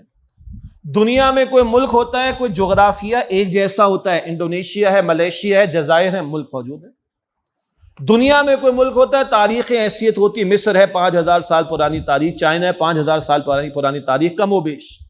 پاکستان زبان ایک نہیں ہے، خطے ایک نہیں. یہ ہم پنجاب بیٹھے ہیں، اور جناب میں کراچی سمندر کے پاس، اوپر ملاکنڈ وغیرہ چلے، پہاڑی پہاڑ ہے، درمیان میں صحرا بھی موجود ہے ہمارے پاس. زبان ایک نہیں ہے، نسلیں ایک نہیں ہیں، خطے ایک نہیں ہیں. اور 1940 میں جب قرارداد پاس ہوئی تھی، اس کا نام کیا تھا؟ قرارداد لاہور. بنا 1947 میں پاکستان، پھر ہم نے کہا قرارداد پاکستان. تو کوئی تاریخی حقیقت بھی نہیں ہے اس کے پیچھے، کوئی تاریخی پس منظر بھی نہیں. عجیب ملک ہے بھائی. تو بنا ہے عجیب طریقے پر اسلام کے نام پر. مستحکم بھی ہوگا تو اسلام کی وجہ سے، مضبوط بھی ہوگا تو اسلام کی وجہ سے. اور ہم نے بات شروع کی تھی وحی کی عینک کی روشنی میں دیکھنے سے، ہدایت کی تعلیم کی روشنی میں دیکھنے سے. اور میں نے ایک آیت آپ کو شروع میں سنائی تھی، سورہ محمد صلی اللہ علیہ وسلم، آیت نمبر 7، یا ایھا الذین آمنوا ان تنصروا اللہ ینصرکم. اے ایمان والو، اگر تم اللہ کی نصرت کرو گے، اللہ کی نصرت یہ بڑا ٹائٹل ہے قرآن پاک میں، اللہ کے دین کی مدد کرنا مراد. ان تنصروا اللہ ینصرکم، اگر تم اللہ کی نصرت کرو گے، اس کے دین کی مدد کرو گے، وہ تمہاری مدد فرمائے گا. ویثبت اقدامکم، اور تمہاری قدموں کو مضبوطی عطا فرما دے گا. یہ ہے ہمارے مسائل کا اصل حل. ایک بڑا سوال آتا ہے کیسے ہوگا؟ اب یہ بہت بڑا سوال ہے. بعض لوگوں کا خیال ہے، اور وہ اس بات کو بیان بھی کرتے ہیں، بس دعوت دیتے رہے، لوگ بدل جائیں گے، سب بدل جائے گا. سب سے بڑے داعی کون ہے؟ داعی اعظم محمد مصطفیٰ صلی اللہ علیہ وآلہ وسلم۔ کیا حضور نے فقط دعوت دی ہے؟ نہیں، وہاں تو بدر بھی سجا ہے، تو محض دعوت کافی نہیں، ضروری ہے کافی نہیں۔ بعض کا کہنا ہے کہ بھائی یہ صرف اللہ کی عطا ہوتی ہے، اللہ جب چاہے گا دے دے گا۔ بالکل صحیح بات ہے، اس میں کوئی شک نہیں۔ شفا کون دیتا ہے؟ تو بس ٹھیک ہے، بیمار لیٹے رہے، اللہ چاہے گا تو شفا مل جائے گی۔ کرتے ہیں کبھی ایسا؟ ایگزام میں کامیابی کون دے گا؟ بس تو ٹھیک ہے، بیٹھے رہے، نہ تیاری کریں، نہ کورس کور کریں، نہ ایگزام دے، بیٹھے رہے، اللہ تعالیٰ پاس کر دے گا۔ ایسا ہوتا ہے کبھی؟ تو دین غالب کون کرے گا؟ اللہ، مگر اس کے لیے جد و جہد کس نے کرنی ہے؟ ہم نے کرنی ہے۔ اقیموا الدین ولا تتفرقوا فیہ، سورہ الشورى کی آیت نمبر 13 ہے، دین کو قائم کرنے کی جد و جہد کرو، اس بارے میں کسی جو ہے وہ تفرقے میں مبتلا نہ ہو جاؤ۔ ایک تصور ہے، قتال کرنا پڑے گا، اس کے لیے جنگ کرنی پڑے گی، اس کے لیے ہتھیار اٹھانے پڑیں گے۔ کوئی شخص اگر قتال کا انکار کرے تو مسلمان ہی نہیں ہو سکتا۔ بالکل صحیح بات ہے۔ البتہ جیسے قتال کا حکم ہے، احکام بہت سارے اور بھی ہیں۔ مثلا اقیم الصلاۃ، کیا ترجمہ ہے؟ نماز قائم کرو۔ اس کے فوراً بعد آتا ہے وآتوا الزکاۃ، کیا ترجمہ ہے؟ ٹھیک ہے، یہ چھوٹا بچہ بیٹھا ہوا ہے جی، اس نے بھی سن لیا اقیم الصلاۃ کا ترجمہ اور آتوا الزکاۃ کا ترجمہ۔ کیا اس پر نماز فرض ہے؟ لکھا ہوا تو ہے قرآن میں، ہے بھی مسلمان بچہ، اس پہ زکوٰۃ فرض ہے؟ آپ دن میں 10 بجے بیٹھے میں اور آپ تلاوت کر رہے ہیں اقیم الصلاۃ، تو کیا مطلب ہے اس کا؟ بھائی نماز وہ قائم کرنی ہے جو مقررہ اوقات میں فرض ہے۔ 4 سال کے بچے پر ہے نہیں، بالغ ہوگا تو فرض ہوگی، تعلیم پہلے سے دی جائے گی۔ اچھا، ساتھ ہی لکھا ہوا ہے زکوٰۃ بھی دو، تو کتنی دفعہ دوں؟ روزانہ دوں؟ نماز تو دن میں 5 مرتبہ ہے اور فوراً لکھا ہوا ہے زکوٰۃ بھی دو؟ نہیں بھائی، زکوٰۃ سالانہ ہے، ہر ایک پر ہے۔ کس پر ہے؟ صاحب، ہاں، تو حکم تو ہے نماز کا، ہر وقت نہیں ہے، ہر ایک پر نہیں۔ حکم تو ہے زکوٰۃ کا، ہر وقت کے لیے نہیں، ہر ایک پر نہیں ہے۔ اور حکم تو ہے قتال کا، ہر وقت نہیں ہے۔ شرائط پوری ہوں گی تو نماز فرض ہو جائے گی، شرائط پوری ہوں گی تو زکوٰۃ فرض ہو جائے گی، شرائط پوری ہوں گی تو قتال فرض ہو جائے گی۔ بالکل صحیح۔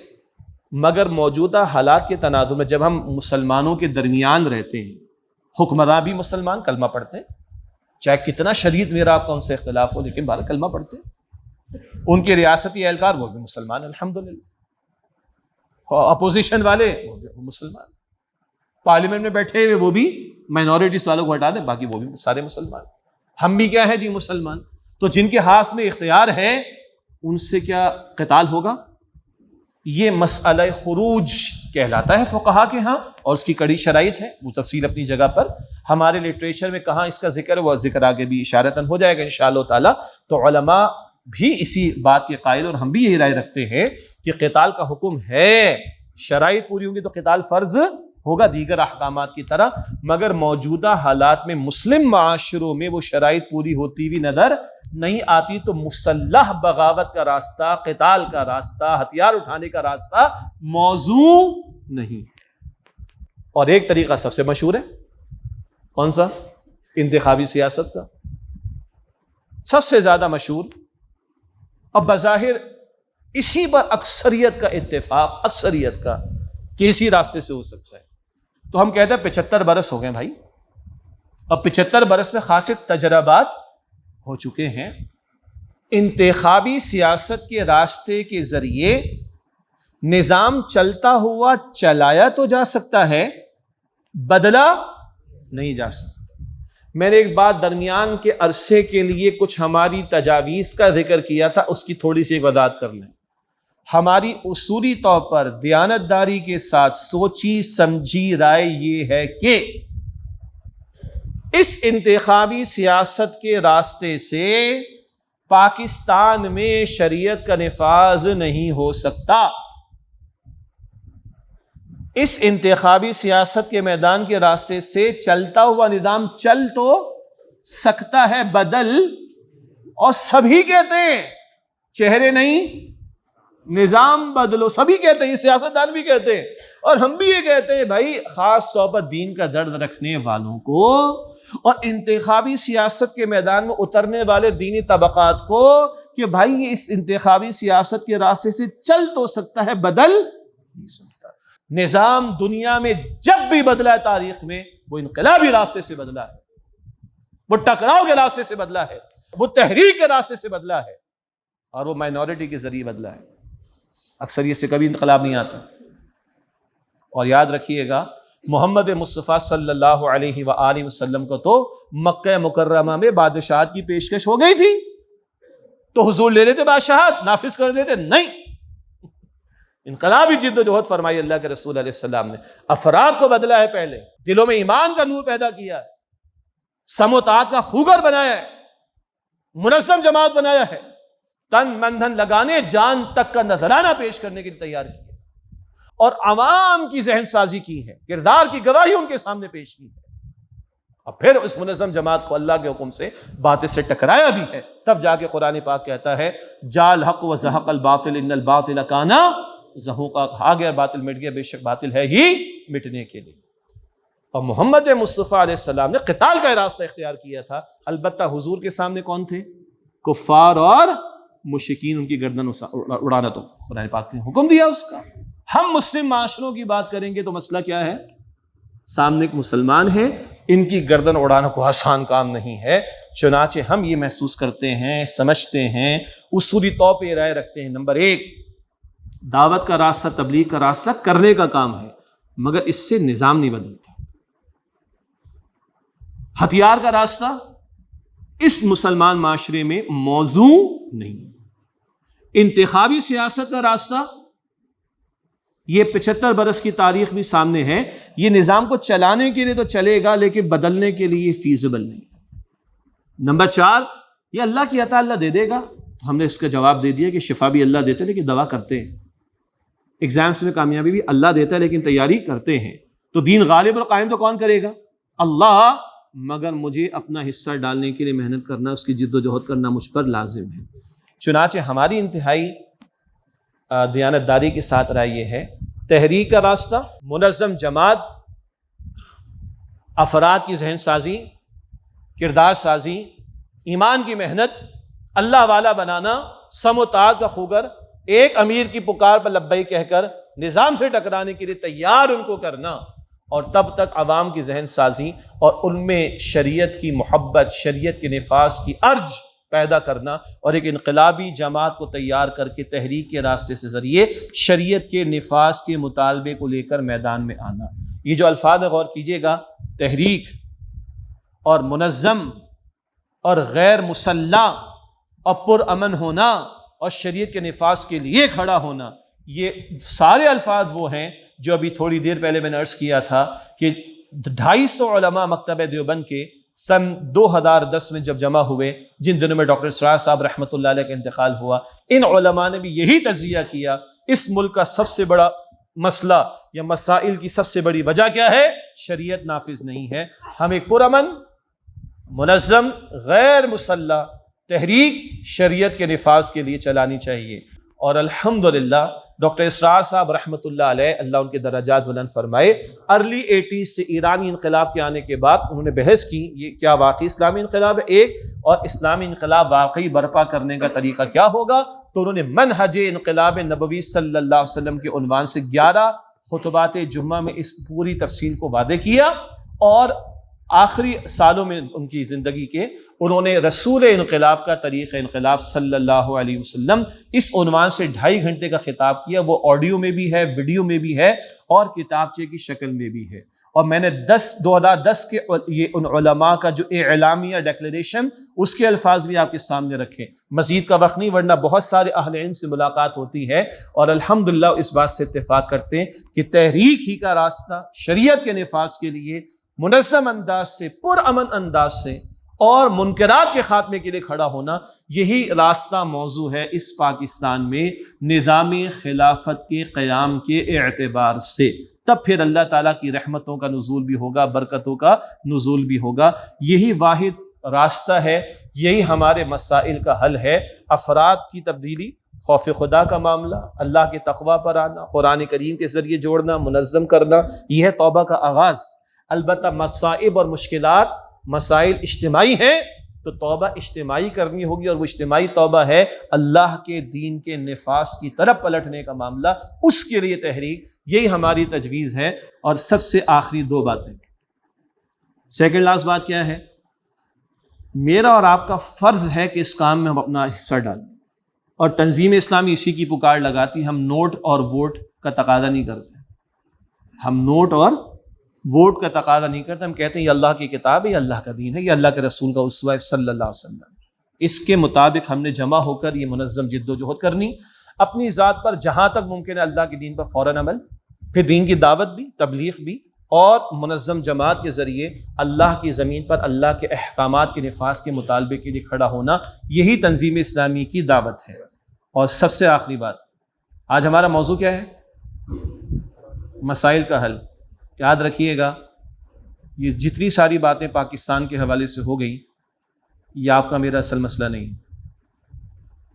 بڑی عجیب بات دل میں آ رہی، میں آپ سے شیئر کر رہا ہوں، اور بات ہو چکی ہے اس پر.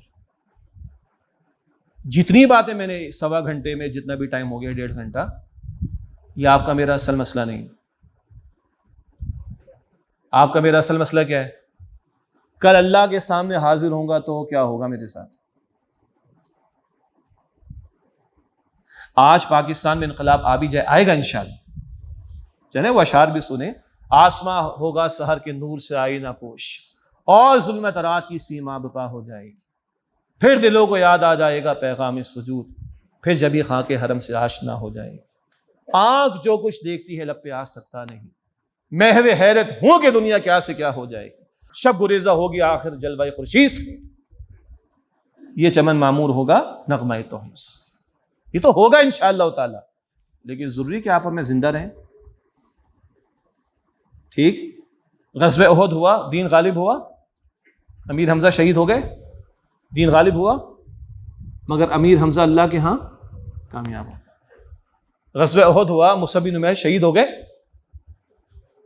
جن کو ڈھانپنے کے لیے بھی کپڑا پورا نہیں.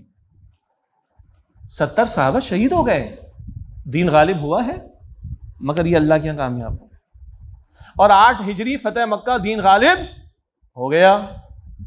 عبداللہ بن ابی زندہ تھا، آپ فوراً کہیں گے منافق تھا، منافقین کا سردار تھا. بالکل ٹھیک، کلمہ پڑھتا تھا کہ نہیں؟ تو مسلمان تھا کہ نہیں؟ دین غالب ہو گیا 8 ہجری میں. عبداللہ بن ابی کامیاب ہوا ناکام ہوا؟ جی ناکام. تو یاد رکھیے گا بھائی، یہ دنیا بھی ختم ہو جانی ہے. اصل مسئلہ اس دنیا کا نہیں ہے، پھر کہاں کا ہے؟ آخرت کا. اصل کامیابی کہاں کی ہے؟ جو ادھر شہید ہو گیا ظاہری اعتبار سے تو ناکامی، ظاہری اعتبار سے مغلوبیت ہے نا، ظاہری اعتبار سے. حقیقت کے اعتبار سے وَلَا تَقُولُوا لِمَن يُقْتَلُ فِي سَبِيلِ اللَّهِ أَمْوَاتٌ بَلْ أَحْيَاءٌ وَلَٰكِن لَّا تَشْعُرُونَ. جو اللہ کی راہ میں قتل نہیں، شہید کر دیے جائیں، انہیں مردہ مت کہنا، بلکہ وہ زندہ ہیں اور تمہیں ان کی زندگی کا شعور بھی نہیں. وہ تو کامیاب ہمیشہ کی زندگی پا گیا، وہ تو بظاہر مغلوبیت ہے. ٹھیک ہو گیا. تو آپ کا میرا اصل مسئلہ قرآن کیا بتاتا ہے؟ فَمَن زُحْزِحَ عَنِ النَّارِ وَأُدْخِلَ الْجَنَّةَ فَقَدْ فَازَ وَمَا الْحَيَاةُ الدُّنْيَا إِلَّا مَتَاعُ الْغُرُورِ. آل عمران کی آیت نمبر 185. جو جہنم سے بچایا گیا اور جنت میں داخل کیا گیا، یقیناً وہ کامیاب ہوا، اور دنیا کی زندگی دھوکے اور فریب کے سوا کچھ نہیں ہے. ہاں ہم بڑے خوش قسمت ہیں، سبحان اللہ، ہم مسلمان ہیں. یہ ملک اسلام کے نام پر لیا گیا، لیکن ہماری اصل منزل پاکستان نہیں ہے بھائی. ہماری اصل منزل ہے آخرت. اللہ راضی ہو اور آخرت میں کامیاب ہو جائے، اور وہ کہہ دے فادخلی فی عبادی وادخلی جنتی.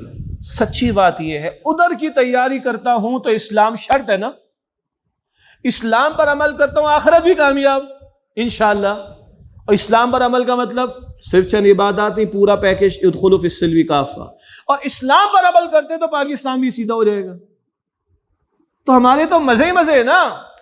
لیکن یاد رہے، دل سے میں نے آخری بات عرض کی ہے، میرا اور آپ کا اصل مسئلہ اس پاکستان یا اس دنیا کا نہیں ہے، آخرت کا ہے. یہ مسئلے حل ہو جائیں گے جب اللہ تعالیٰ چاہے گا. مگر 10 بھی بج چکے ہیں، 1-2 منٹ شاید اوپر بھی ہو گئے. میری اور آپ کی موت ابھی آ جائے تو ہم کہاں کھڑے ہوں گے؟ یہ ہے آپ کا میرا سب سے بڑا مسئلہ. اور اس مسئلے کا حل بھی کیا ہے؟ یا ایھا الذین آمنوا اتقوا اللہ حق تقاتہ ولا تموتن الا وانتم مسلمون. اے ایمان والو، اللہ کا تقوی اختیار کرو جیسے کہ اس کا تقوی اختیار کرنے کا حق ہے، اور تمہیں موت بھی آئے تو اسلام کی حالت پر آئے. اسلام ہی اسلام، یہی ہے اصل حل.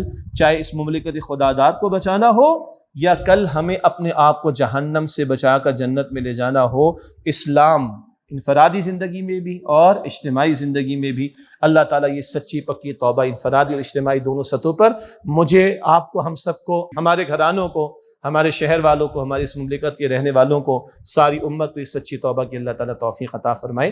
وآخر دعوانا الحمد للہ رب العالمین۔ بسم اللہ الرحمن الرحیم۔ یا ذا الجلال والاکرام، یا اکرم الاکرمین، یا ارحم الراحمین، یا رب السماوات والارض، یا مالک الملوک، اللہم صلی علی محمد وعلى آل محمد وبارك وسلم۔ ربنا تقبل منا إنك أنت السميع العليم وتب علينا إنك أنت التواب الرحيم۔